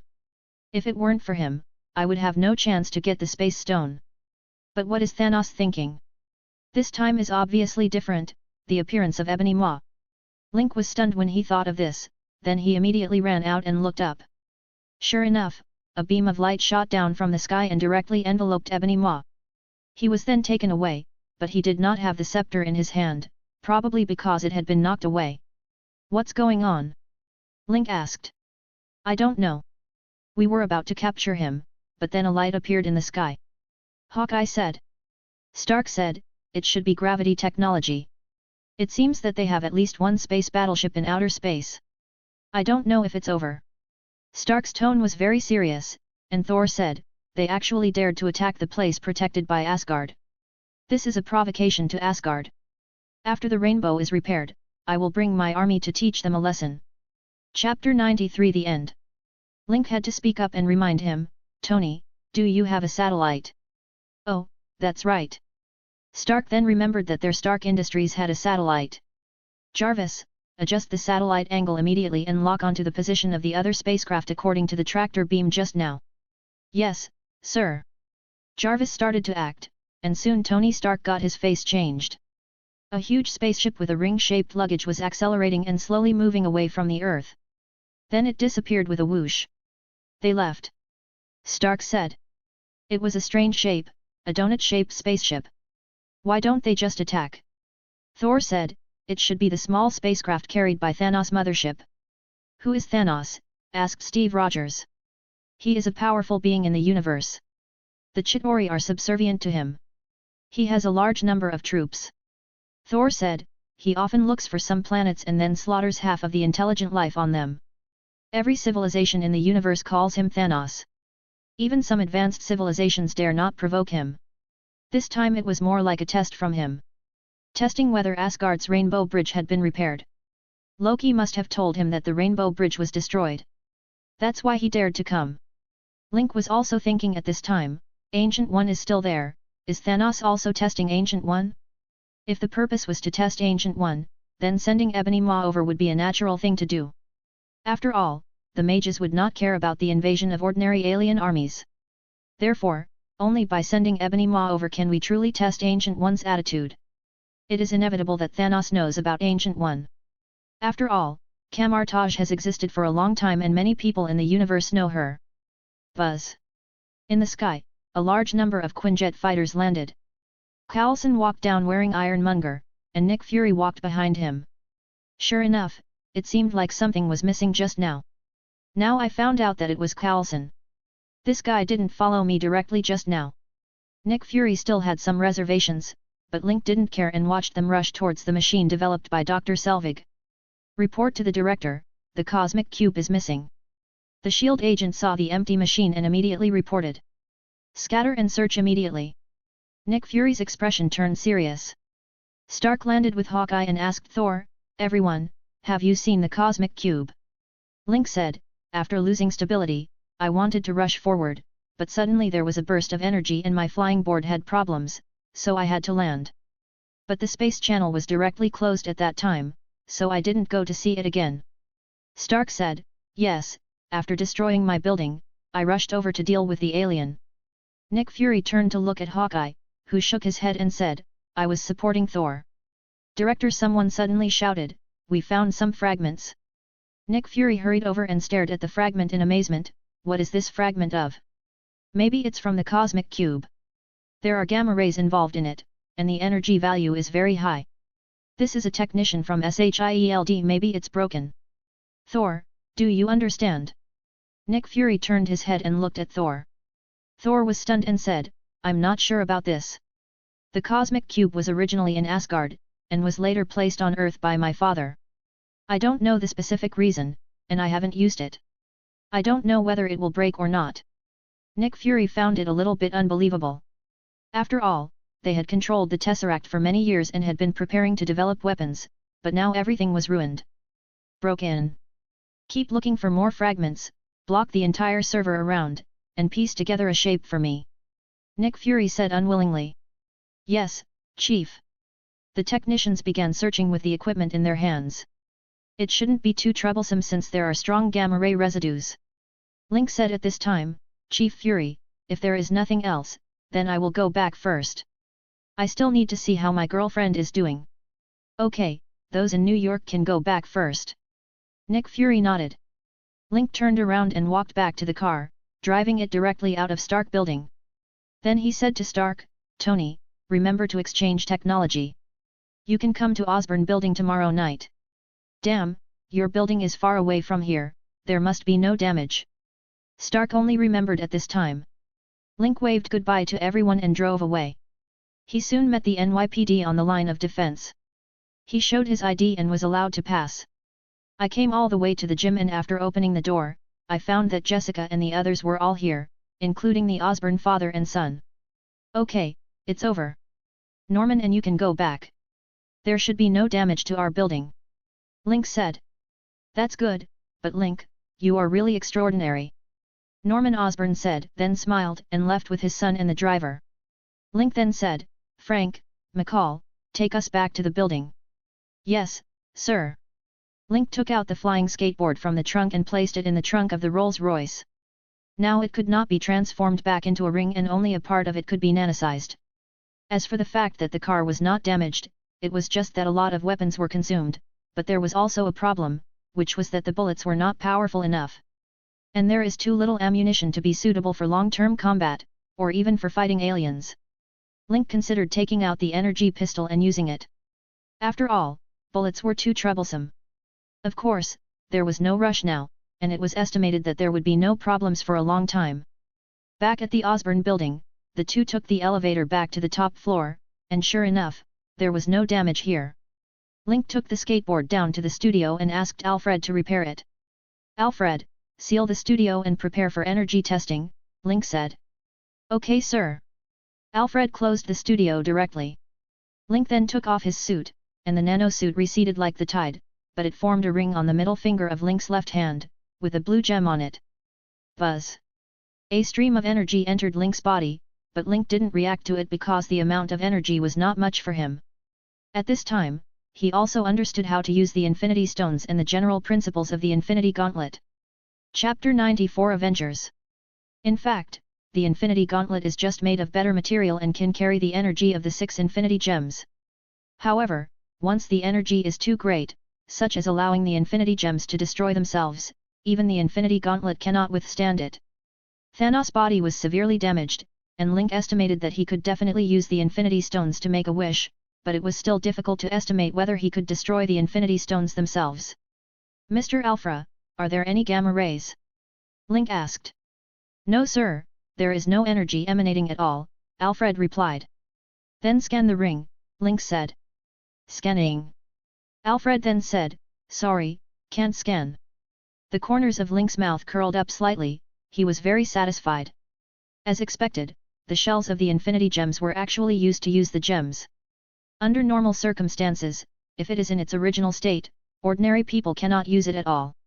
Its shell is more like an energy-absorbing device, extracting energy from the Infinity Stones, which is then used by humans. If he uses the gem himself, he must bear its energy. Link can use the space gem at this time, but it is not necessary. He smiled and said, open the closure. Yes. Alfred opened the studio. Link stood up and walked over. Jessica had already poured him a drink and prepared a cigar. Link kissed his girlfriend and then lay back on the sofa. Chief, it seems that the cosmic cube is indeed broken. Coulson has come out of the Ironmonger. After all, this Ironmonger is big enough and is more convenient to wear than Tony Stark's iron armor. What they had in front of them now was a pair of cubes made up of fragments. They were transparent, and the blue color in the past was the energy of the space gem. Nick Fury looked at it carefully, and then asked, is the energy involved really strong? Yes, Chief. The technician at the side said, we can't be wrong about this. It must have been shattered when it lost its balance and the energy exploded. Nick Fury frowned. His intuition told him that this should not be the case. However, the strength of this thing was not low. After all, the energy it carried was extremely terrifying. How could it break so suddenly? And the intensity of the final energy burst doesn't seem that strong, right? Nick Fury looked up and saw that the surrounding buildings had varying degrees of damage, but the glass was all broken. He is not a technician in this matter, and technicians can't figure out the cosmic cube either. He couldn't figure it out for a moment, so he said, "Let's continue investigating." After saying that, he turned and left. There were still many things waiting for him to deal with. This incident was quickly reported in major media. The battle was not long, but the whole world had seen the huge creature Viliton. It seemed as if a big hole had opened up in the sky, and a large number of aliens came through it. Finally, there was a strange tube that came from the universe. All countries have reacted strongly to this. After all, aliens really do exist, and it is an alien army that has come to Earth. Ordinary people simply cannot accept it. The next night, Stark flew over, exchanged technology with Link, and then hurriedly flew back. Nanotechnology was more important to Stark, while Link actually didn't care about energy technology because he already had it, but it was not a good idea to use it directly, so the two sides were considered friends. A few days later, Nick Fury invited Link, and this time the Avengers gathered together. Link hid the space stone in his pocket and did not carry it around. After all, Thor is still here. He did not return to Asgard. After all, he cannot go back until the Rainbow Bridge is repaired. After all, the cosmic cube is broken. He can only wait. But Link is not aware of Thor's knowledge of the Infinity Stones, so Link cannot reveal the Space Stone at will. "Everyone, I invited you here to talk about the Avengers." Nick Fury then began to explain the Avengers' plan. But after listening to it, Steve Rogers said, "What about the energy weapons from before?" He would not pretend that it never happened. Nick Fury raised his eyebrows. He did not expect that this matter was still not over. Link thought for a moment and said, "Mr. Director, I think you should tell the truth. Just Thor alone wouldn't allow you to develop energy weapons. Keeping many things hidden is not good for trust. Especially with the Avengers thing you mentioned, if you want everyone to truly trust you, you must be sincere enough." Nick Fury nodded slightly. He assessed the situation and found that this was indeed true. "Okay, then there are some things I should tell you." Nick Fury said, "In 1995, an alien fleet came to Earth. They were called the Kree." Nick Fury did not introduce the characteristics of the Skrulls, that is, their genetic replication ability. Link estimated that there were a large number of Skrulls left on Earth. And Nick Fury's wife is also a Skrull. Of course Link won't tell this. He can do whatever he wants. Nick Fury talked about Captain Marvel Carol Danvers, which surprised Thor the most. He quickly said, "Wait, you mean he can blow up the Kree warship with his bare hands?" "Yes, she blew up one ship, and then the others retreated." Nick Fury nodded slightly, "I didn't see any Asgardians come to help during this crisis. You keep saying that the Earth is under your protection, but I don't know if we can rely on you. Especially your prince, His Highness Loki, who is trying to conquer the Earth. As the director of S.H.I.E.L.D., I must ensure the safety of the Earth. It's not that we like to develop weapons. Isn't it normal for S.H.I.E.L.D., as a global organization, to develop weapons? How else would we surround the Earth? Helicarrier. I was a little proud of it before, but now it seems that this thing is completely useless. It's even worse than a few fighter planes. We can achieve rapid global deployment, but once the alien army attacks from space, we will still be powerless. So, I hope to form an Avengers alliance. Even if the Earth fails, you can still inflict heavy damage on the enemy." After hearing this, everyone finally understood Nick Fury's true thoughts and intentions. He had actually faced alien warships, and a fleet of them. Everyone looked at each other, and Link was the first to say, "I'm willing to join, but there are some issues that need to be discussed." Chapter 95 Conditions. Nick Fury asked, "Lin, what do you want to talk about?" "It's not me who wants to, but us. First we need to talk to each other." Link said, "I guess everyone will join, but what should we do after joining? This is a huge problem." Nick Fury nodded slightly and said, "Okay, then I'll leave this place to you for now. Just call me when you're done." Nick Fury turned around and walked out. This was the New York branch. After all, almost everyone was here. Link spoke again, "What do you think?" "Lin, you tell me first." Steve Rogers said first, "After all, we all know your wisdom." If it weren't for you, if we were a little late, the Chitauri army would have entered the earth. That's right. Stark also said, I'm a little bit behind in this area. He was a man who never gave up, and the others nodded in agreement. Link thought about it, then said, okay, first of all, once we join the Avengers, we must give up our identity as SHIELD. I think the Avengers cannot be led by S.H.I.E.L.D. They should be an organization with decision-making power in action.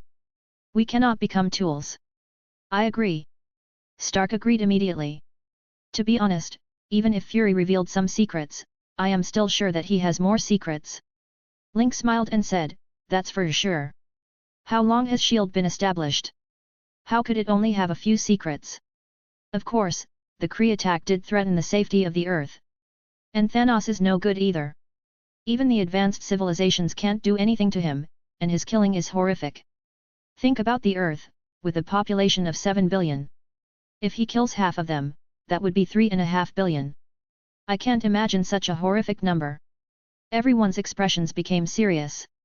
Link continued, but we need a liaison with S.H.I.E.L.D., and I think Captain America would be the best fit. Let him be in charge of the communication between us.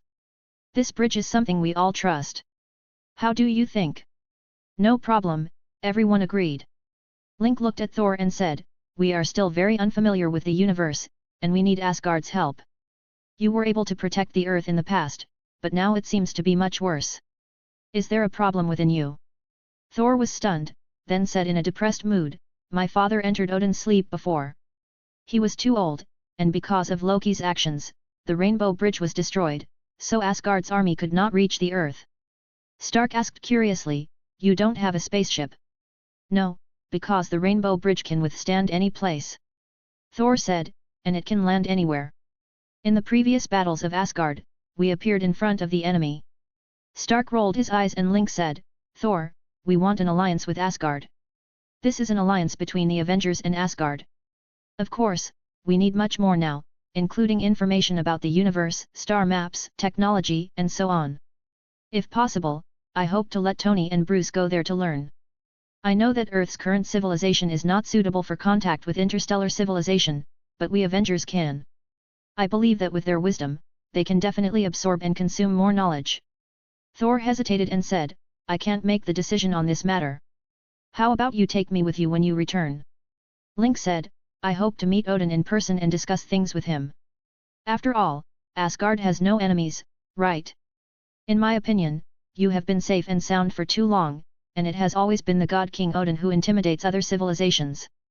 And Thor, you are not yet as strong as your father. Thor had to admit this, so he said, okay, I'll take you there to see what my father means. Link nodded. He just needed to go over there.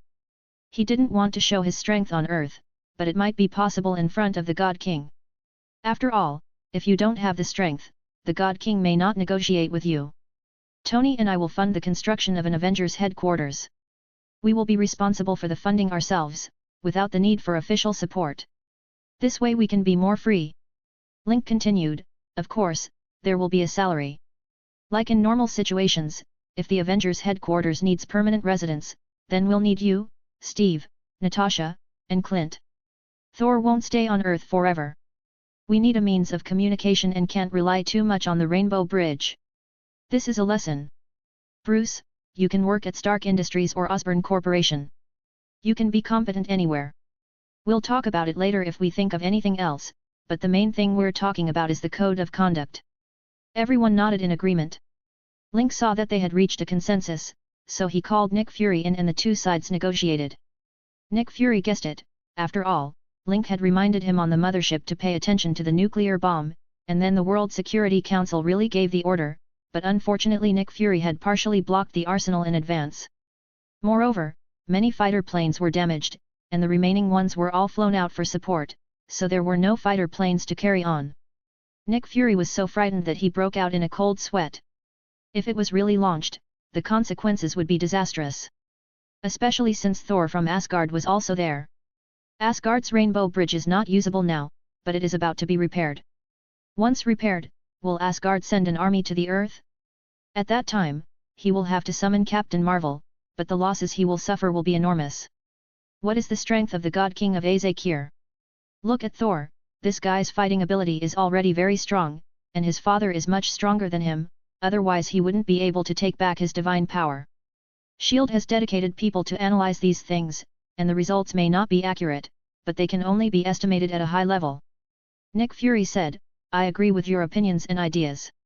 I will be responsible for communicating with the World Security Council on this matter. You can prepare first. Link didn't expect it to be so smooth, but Nick Fury must have something he didn't say, but this matter has nothing to do with them. No matter what the reason, Link will definitely not obey the orders of the World Security Council. In addition, with him around, Vision wouldn't be born, and Ultron wouldn't have happened, so Tony Stark wouldn't agree to this. Chapter 96 confirmed. The two parties reached a preliminary proposal, and today's work was successfully completed. The next step was to discuss where to place it. This was not difficult. After all, it could not be placed in the urban area, so a location in the suburbs was chosen, where there were more places. They exported the map on the spot, and then picked and chose a location. Stark asked Jarvis to buy it directly, and then discussed the construction design with Link.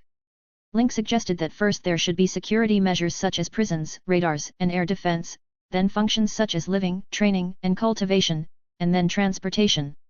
In addition, it is also necessary to create nano-battle suits for everyone. When Link watched the movie before traveling through time, he felt that the resources were not utilized enough. They clearly had nanotechnology, so even if they didn't build armor, they could at least build battle suits. It would have been nice if there were more shots of Black Widow changing her clothes, but in the end there weren't any, which is really regrettable. It is understandable. After all, if Tony Stark had created the Iron Legion, it would not be easy for Thanos to just snap his fingers. For example, Thor's chop went astray, Captain Marvel was not at home, the Avengers were fighting separately, etc. These are all practices that forcibly reduce the combat effectiveness, with the main focus on prolonging the plot. Link naturally wouldn't let this happen. The Avengers were very powerful, so he could just play a supporting role and at most take out energy weapons, which already had a strong attack power. Nick Fury returns to S.H.I.E.L.D., and he still has to face the World Security Council. After all, the strength of the Avengers has been seen by the whole world, and there are many debates about them. Some people think they are heroes, some think they are responsible for the alien invasion, and some think the government is hiding something and they have the right to know. It was very chaotic, and for a time the world was full of news and topics. The most famous one was naturally Tony Stark, who was Iron Man and also a public figure. But wanting to interview him was a dream, as Stark was now fully focused on the Avengers headquarters. Link just transferred the money and then waited for the design plan to come out before expressing his opinion. Lin, what do you think of the strength of the prison? Stark called again. Link said, find Bruce and Thor. If they can't get out, then there will be basically no problem. Stark was stunned, why didn't I think of it? Link was also stunned. Stark, make a complete design first, and then consider this issue. Now we need an overall design, not partial design details. Okay, I've finished this and I'll send it to you. Stark sent an email directly and Link came to his studio to check it out. The design was similar to that in the movie, and its internal functions were different. Link looked at it and found no problem. He finally designed an Avengers logo and sent it to Stark. After looking at it, Stark unexpectedly agreed. He also felt that this logo was good and could be used to create everyone's battle suits in the future. Lin, how do you think Captain's uniform should be designed? Stark asked. Link smiled and asked, don't you like the Captain's fancy clothes? No, I mean, it has to conform to modern aesthetics, do you understand? Stark would definitely not admit it. Okay, whatever you say, the nanotechnology has been given to you, you can do whatever you want. Link said, but he is Captain America after all, there are some things he must have, which is very beneficial to us. I understand.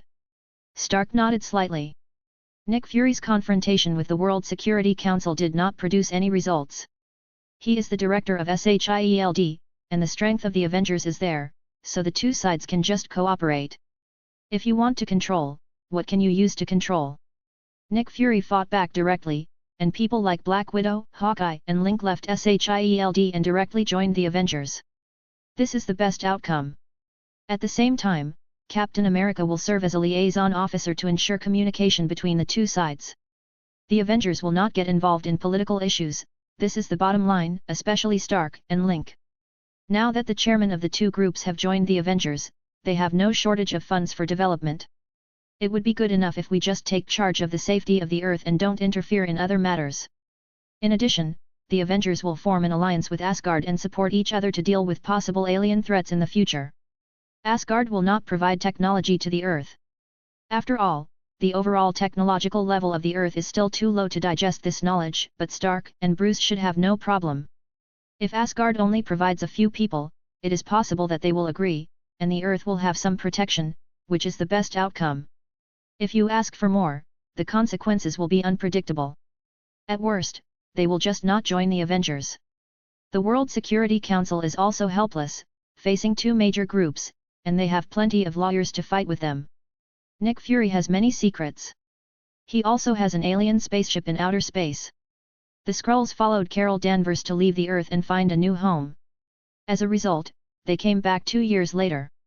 Their trip was not smooth, so they had to return to Earth to settle down temporarily. Some of them entered Earth to help Nick Fury, and the others stayed on the spaceship. SWORD was established in secret.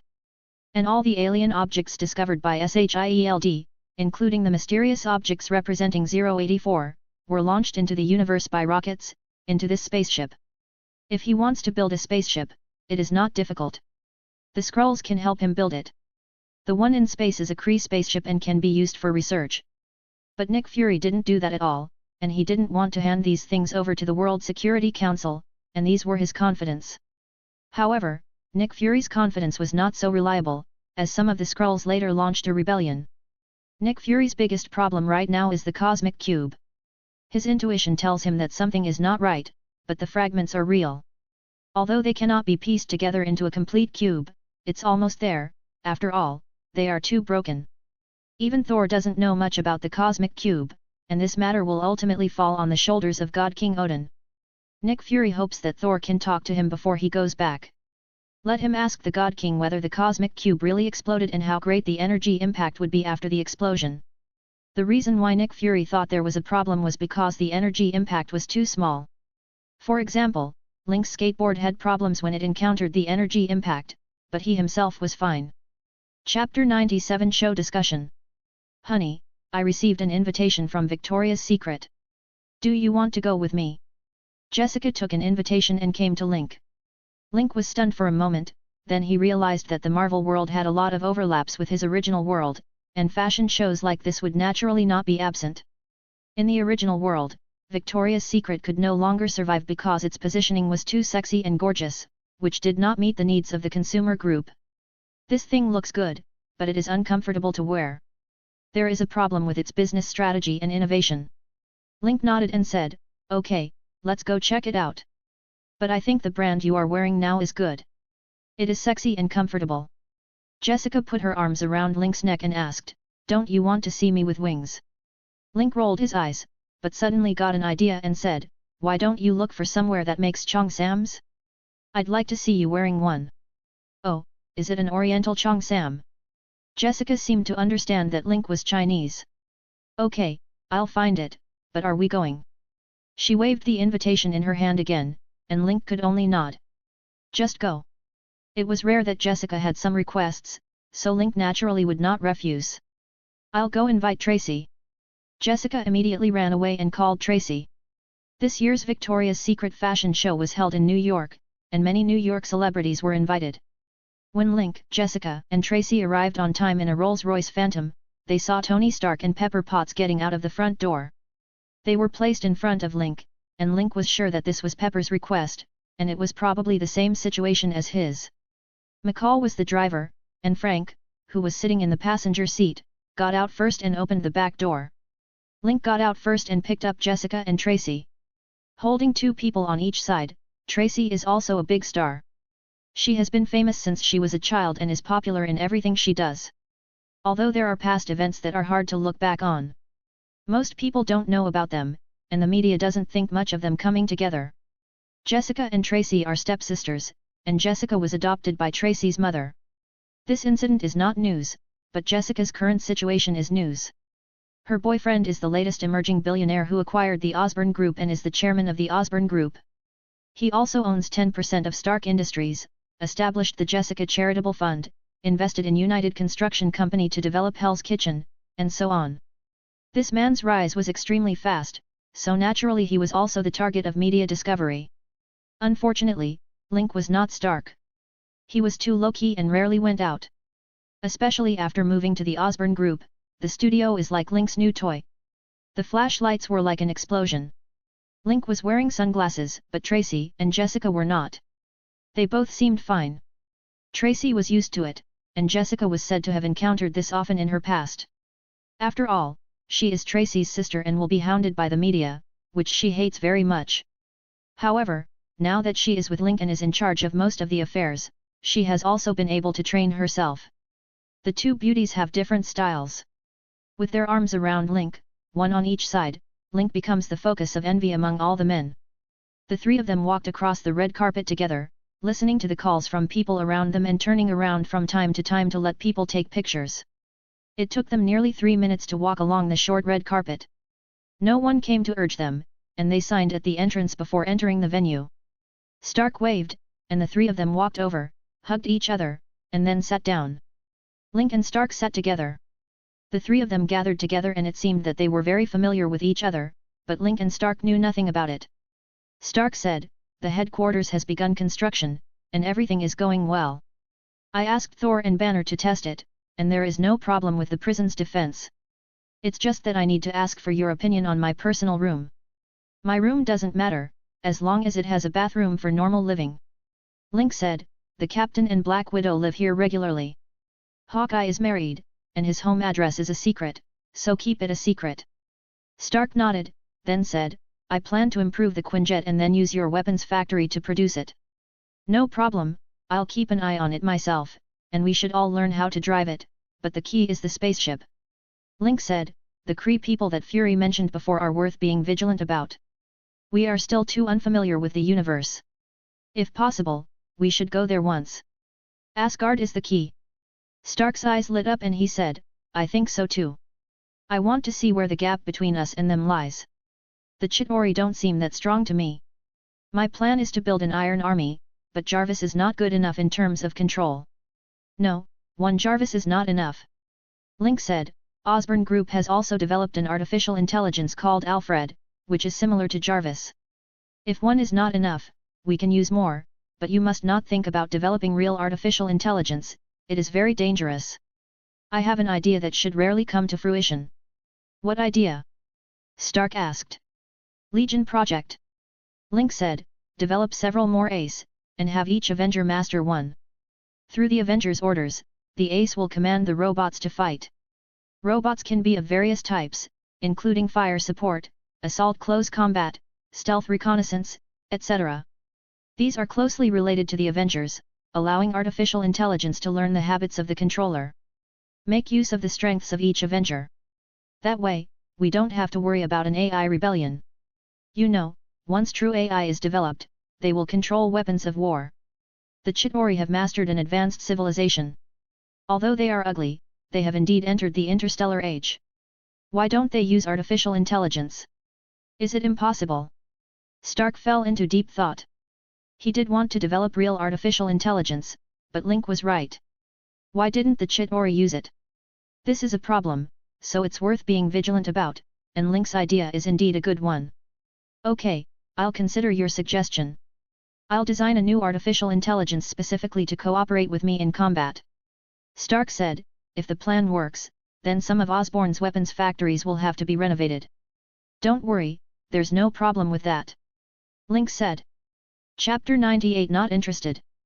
Just as the two of them were whispering, the music started and there was thunderous applause.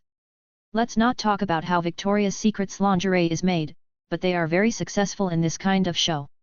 As we all know, the most popular thing in New York is shows, with all kinds of charity shows and political shows emerging one after another. Supermodels began to appear one after another. What they were wearing seemed a little weird to Link, and it didn't suit his aesthetic taste anyway. Stark was also not interested, so Link asked, "Do you like this type of underwear?" "No." Stark shook his head and said, "It doesn't look sexy to me." These models are pretty good, Lin. You really don't have any other women? Stark, I won't even leave the house. Link said, women, it's not easy to find someone who suits you, especially to find love. One is enough. Link really thought so. When it came to enjoyment, he only cared about bourbon and cigars, as well as delicious food. He didn't have high requirements for housing and clothing. As for women, Jessica is the best for him. After all, they are all special. You really are. Stark was speechless. He has changed now, but he used to live a life of debauchery and he thought he enjoyed too much. And what about Link? This is an absolutely good man. Then are you buying it for Jessica? Stark asked. It depends. We have money. If she likes it, just buy it. She doesn't ask for anything at other times. How can we not satisfy her with such a small request? Link said, that's right. I hope she doesn't wear it at night. I don't like wings. The two men looked at each other, then shut up tacitly and began to appreciate the beauty. Regardless of whether you like the clothes or not, the models at least have good figures, so it's not boring to look at them. To put it bluntly, the things here don't conform to Link's aesthetic taste. The three women were chattering on the side, seeming to comment on every set. All three of them were tall. Jessica was 175 centimeters tall, Tracy was 172 centimeters tall, and Pepper was 175 centimeters tall. With high heels, their heights instantly exceeded 180 centimeters. It was because Stark and Link were tall enough, otherwise, standing next to them, the pressure would be too great. Many of these models are over 180 centimeters tall, and with the addition of high heels and the viewing angle from the audience, they appear even taller. Fortunately, it didn't last long. When it was over, Link stood up and applauded symbolically, then asked Jessica what she thought. If you really want to buy it, then buy it. But Jessica finally gave up the idea. After talking to you that day, I went to the Victoria's Secret store and tried it on. It was indeed uncomfortable. Then, Jessica whispered in Link's ear, I customized the cheongsam and it's at home. Link's eyes lit up, and he pulled Jessica and said, then we should go home as soon as possible. After sending Tracy back home, the two hurried back home. Jessica went to the cloakroom and when she came out, she was already wearing a red cheongsam. Link's eyes lit up. The workmanship was indeed good. Where did you find the tailor? I'll make sure he makes clothes for you in the future. I think it's good, but now is not the time to talk about tailors. Jessica wrapped her arms around Link's neck, and the two of them lingered together. There is also a studio under the double bedroom, but there is no equipment here. Instead, it has a supporting and buffering structure to disperse the pressure on the bedroom floor. This is a very necessary design, which strengthens the floor slab and increases support at the same time, dispersing the force from above to the main supports around it. At the same time, during the process of force transmission, a multi-stage buffer structure is adopted to gradually reduce the pressure. After all, the main support is the lifeline of the building and must not bear too much force. Through multiple sections of buffering, the force reaching here is minimized and within the bearing range. Of course, Link won't use his full strength, because Jessica would not be able to bear it, and the building would not be able to withstand his huge power. In fact, it mainly introduces Jessica's strength, such as her position on top. Don't underestimate Jessica's strength. Her strength continues to grow with exercise, but her strength is not as good as Hulk's. The gap between the two is incalculable. Hulk's strength increases with anger, but Jessica can't do that. Her training only stimulates her potential. Her powers come from a mutation that comes from a drug. The construction of the Avengers headquarters is progressing very quickly. If you have money, you can do whatever you want. Stark used the Stark Industries team to be responsible for the construction, working in 3 shifts. A lot of heavy equipment was used, so the construction efficiency was extremely fast. The road leading to the Avengers headquarters has been completed, and the base of the headquarters has also been completed. The remaining construction is actually much simpler. The slowest construction period is actually the equipment installation and decoration, which requires slow and careful work. But the Avengers have nothing to do anyway, so everyone is free now. Loki is imprisoned in SHIELD, Thor is dating Jane Foster, Bruce Banner is helping Stark, and Link is in the Osborn Corporation, still in the field of pharmaceutical research and development, where he is responsible for guidance and review. Captain America was familiar with S.H.I.E.L.D's business. Hawkeye went home to rest, and Black Widow stayed with Captain America, responsible for introducing him to S.H.I.E.L.D's situation and training him to use some equipment. Phil Coulson did not join the Avengers. Nick Fury had high hopes for him and naturally would not let him join the Avengers. It is not difficult to obtain information about the Avengers, or Nick Fury does not need the Avengers yet. Many of the Avengers have shown up before, or the only one who has shown up is Link. He was always wearing combat gear and a helmet, so no one knew who he was. The reappearance of Captain America also made the world excited. In this Marvel universe, Captain America is very well known on Earth. He is the well-known first superhero. People in the United States are paying close attention to the reappearance of Captain America and are calling for it very loudly. S.H.I.E.L.D. reported this matter to the Avengers. The Avengers are now established, and the first thing is whether Steve Rogers should go to the media and respond to people's calls. The Avengers then called everyone to a meeting to discuss the matter collectively. The Avengers adopted a voting system, which is to explain their reasons to everyone, and then vote collectively, with the minority obeying the majority. Even if you are unwilling, you have to obey instead of walking away, which would be irresponsible. Link must fundamentally prevent the emergence of a divisive situation so that he can protect himself. Chapter 99 Oprah Show. It is not necessary to arrive at the Avengers headquarters, even a video conference will do. Hawkeye and Thor used video, and of course Thor joined under the guidance of Jane Foster. Everyone, this is what happened. Steve Rogers introduced the situation. Natasha suggested that I ask for everyone's opinions. Saul said, "What good can this interview do?" Natasha said, "The interview can help the public understand us better. The public opinion outside is very complicated and the attitudes towards us are also varied. I think Captain America being in the media is an opportunity for us. She used to be an agent and a spy, so she knows all about this and her opinions are quite clear." Stark said, "It doesn't matter. I don't really care what other people think. Stark does what he wants, so naturally he doesn't care, but does he really not care?" Link denied this. Stark's genius was both an advantage and a disadvantage. Of course, he was actually kind-hearted. Especially after being kidnapped, Ethan's death was a great shock to him. Link said, "You can go to the media, find a talk show with the greatest influence, and appear in front of the public in the form of a conversation. The captain's deeds are widely known around the world. Many people are curious about him and hope to learn more about him. Of course, the same goes for us Avengers. Natasha can go with him." Stark said, "Lynn, you should actually go. Your psychology is very useful in this kind of show, and you're the only Avenger who hasn't appeared before." Link was confused. He actually didn't want to show up, but this was the current situation. Among all the Avengers, he was the only one who remained mysterious. This is a bit unfair to others. Link thought about it and said, "That's fine, but Natasha needs to go too. The three of us are a good fit, and women have advantages. Does anyone have any other comments?" "What about Thor?" Hawkeye asked, "He's a real alien, should he go too?" "Not very suitable." Link said. "Thor doesn't know much about the situation on Earth. His way of thinking is different from ours. It's easy for him to fall into the host's language trap. Like the captain, he is actually very used to facing the media. You know, he also toured all over the United States in the past. Natasha is an agent, she can identify language traps, and I have experience in psychology. I think I should be careful when appearing in the media for the first time. You know, many people stood against us and attacked us just to attract attention. It's the first time we appear in public, so it's right to be careful." Then it's decided. Steve Rogers nodded, "The three of us will go first, and the others will follow later. After it is confirmed, Natasha will be responsible for the contact.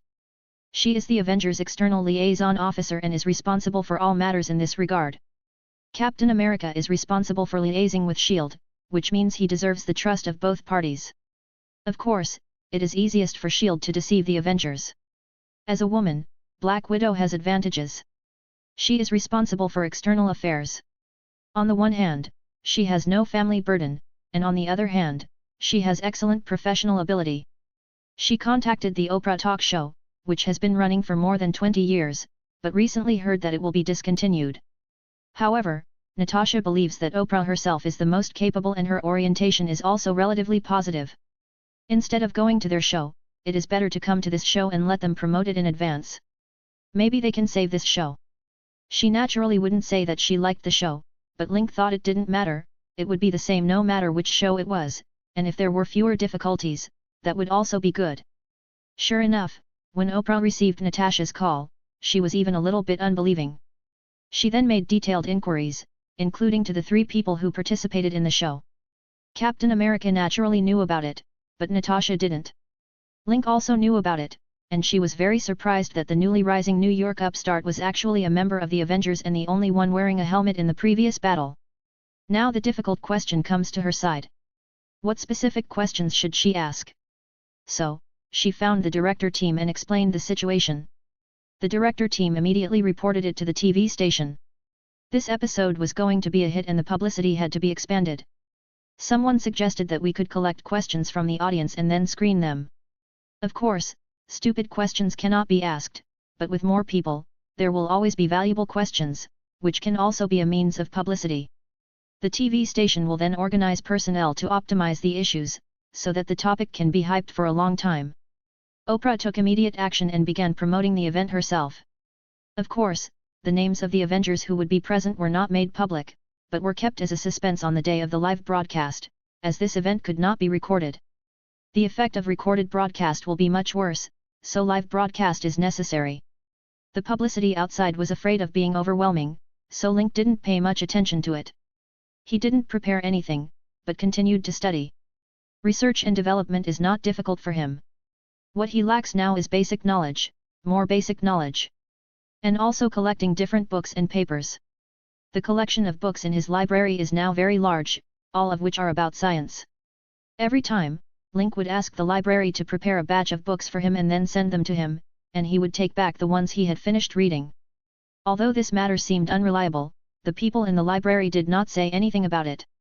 After all, Link was the boss and gave them the job. You know, this library is now located in Hell's Kitchen. It is a very precious place for some children who want to change their destiny.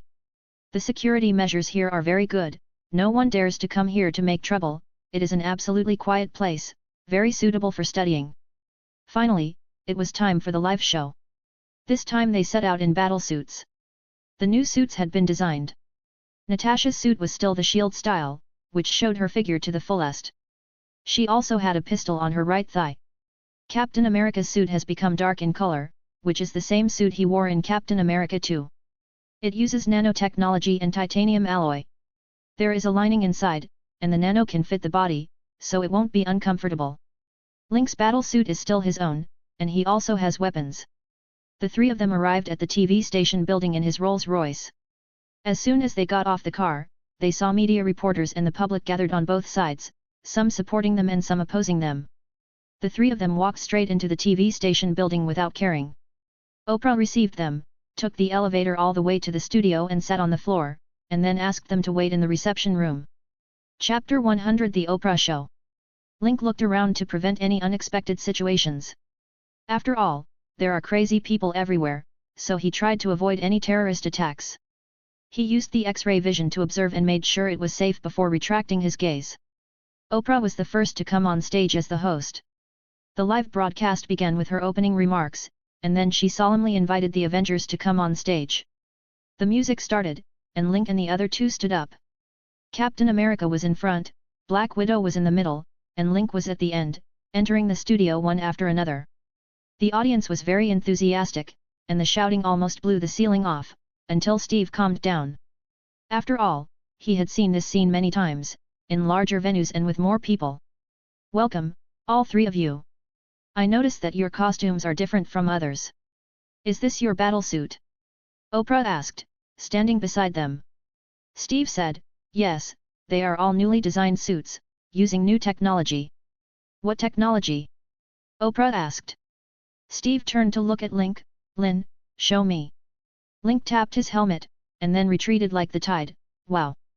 Not only Oprah, but all the audience exclaimed, and Link said, nanotechnology, I believe everyone has seen it in science fiction movies, but it is not science fiction. For now, it will not be used commercially, but simply used among the Avengers. What an amazing technology! Please take a seat, all three of you, and let's begin our conversation today. Oprah skillfully controlled the progress of the show. In fact, there is no time limit for the show today, because the ratings have exploded at this moment, with more than 1 billion people watching around the world. Tonight's ads have already sold out. So the TV station is making money, and the Avengers don't care about the money, so the TV station is very cooperative with them. After sitting down, Oprah asked, "We collected opinions from audiences around the world and sorted out some questions. Among them, the one that everyone is most concerned about is, do aliens exist?" Steve was speechless, Black Widow smiled, and Link said directly, "If everyone still doesn't believe it, then it can only be said that the human mind is too fragile. The facts are right in front of us. Now those huge alien creatures are still lying in New York. It is quite difficult to deal with them. The existence of aliens will not change because of the will of humans on Earth. They are there and will not disappear because of our thoughts. It's like they want to attack the Earth, but they won't ask for Earth's opinion, but will directly use force. It sounds scary, but it's reality." Link paused here, letting everyone think and calm down. Although the atmosphere was a bit dull, everyone already knew it in their hearts, but just didn't want to admit it. This is a case of covering one's ears and stealing the bell. Oprah was prepared after all. She waited for a moment and immediately asked, "Then why would the aliens attack the Earth? Did it come suddenly at this time, or was there a sign in advance?" Link said, "I need to correct you. The aliens did not come suddenly. They have come many times. In the history of human development, there have been many alien figures. In the Battle of New York, you should have seen a man in armor, a cape, and holding a hammer. He can fly and control lightning. This image should be familiar to everyone. He is Thor, the god of thunder in Norse mythology, and his name is Thor." Oprah asked in surprise, "So, what Mr. Lin means is that the gods in Norse mythology really exist?" "That's right." Link nodded. "He is from Asgard, the son of the god King Odin, a true prince. Of course, you can also regard them as aliens. A long time ago, there were frost giants who wanted to occupy the earth. The god King Odin led the army of Asgard to defeat them. That's how Norse mythology came about. They actually came to Earth and protected it. In the universe, among advanced civilizations, Earth is a place protected by Asgard. Link just said that the Earth is very dangerous, and now he says that the Earth is protected. The audience's mood is up and down. Oprah thought for a moment and then asked, "So, are they real gods?" "According to some ways of thinking on Earth, they are indeed gods. After all, the average lifespan of Asgardians is 5,000 years. But they are not immortal." Link said, "It depends on how you understand it. And I believe everyone can see that although Asgard has included the Earth in its protection, they do not truly rule the Earth. You know, they actually rule over several planets, and the Earth is not ruled by them." Steve said, "We are actually also confused about this, but Thor didn't tell us the reason. It seems that he doesn't know much about it either. Only the god King Odin knows about this matter." Oprah asked, "So there must be some secret here?" Link nodded and said, "Indeed, there should be a secret. In fact, everyone can try to think about it with their own thinking. Why doesn't Odin rule the Earth? The positions of 9 planets, including Asgard and Earth, in the universe form a huge world tree, with the Earth at the center. This place is very special, but Odin doesn't rule here. The only explanation I can think of is that Asgard is not the only Earth he protects." His Oprah was puzzled, "I'm a little confused. Is there a defender of the Earth? We can't confirm this. After all, if there are, they must be very ancient. How long has modern civilization been developed?" Link spread his hands. "In fact, everyone's idea is right. That is, governments around the world hide many things. Because these things involve extraterrestrial civilizations, which is a fact that most people cannot accept, and there is a global organization responsible for handling related matters. This organization was the one that took the lead in establishing the Avengers, and invited us to join them. The reason for this is very simple. If an alien civilization invades, even if we cannot stop them, we must inflict heavy losses on them and make them pay a sufficient price." Oprah frowned and said, "It sounds very tragic. Since we have so many protections, why do we have to do this?" Link said, "Neither Asgard nor the Unknown Guardian has communicated with the governments of various countries. They have not interfered with the development of mankind. Link said, our development has not been guided by anyone. We are unknown to them. End of this chapter. Like and subscribe for more chapters.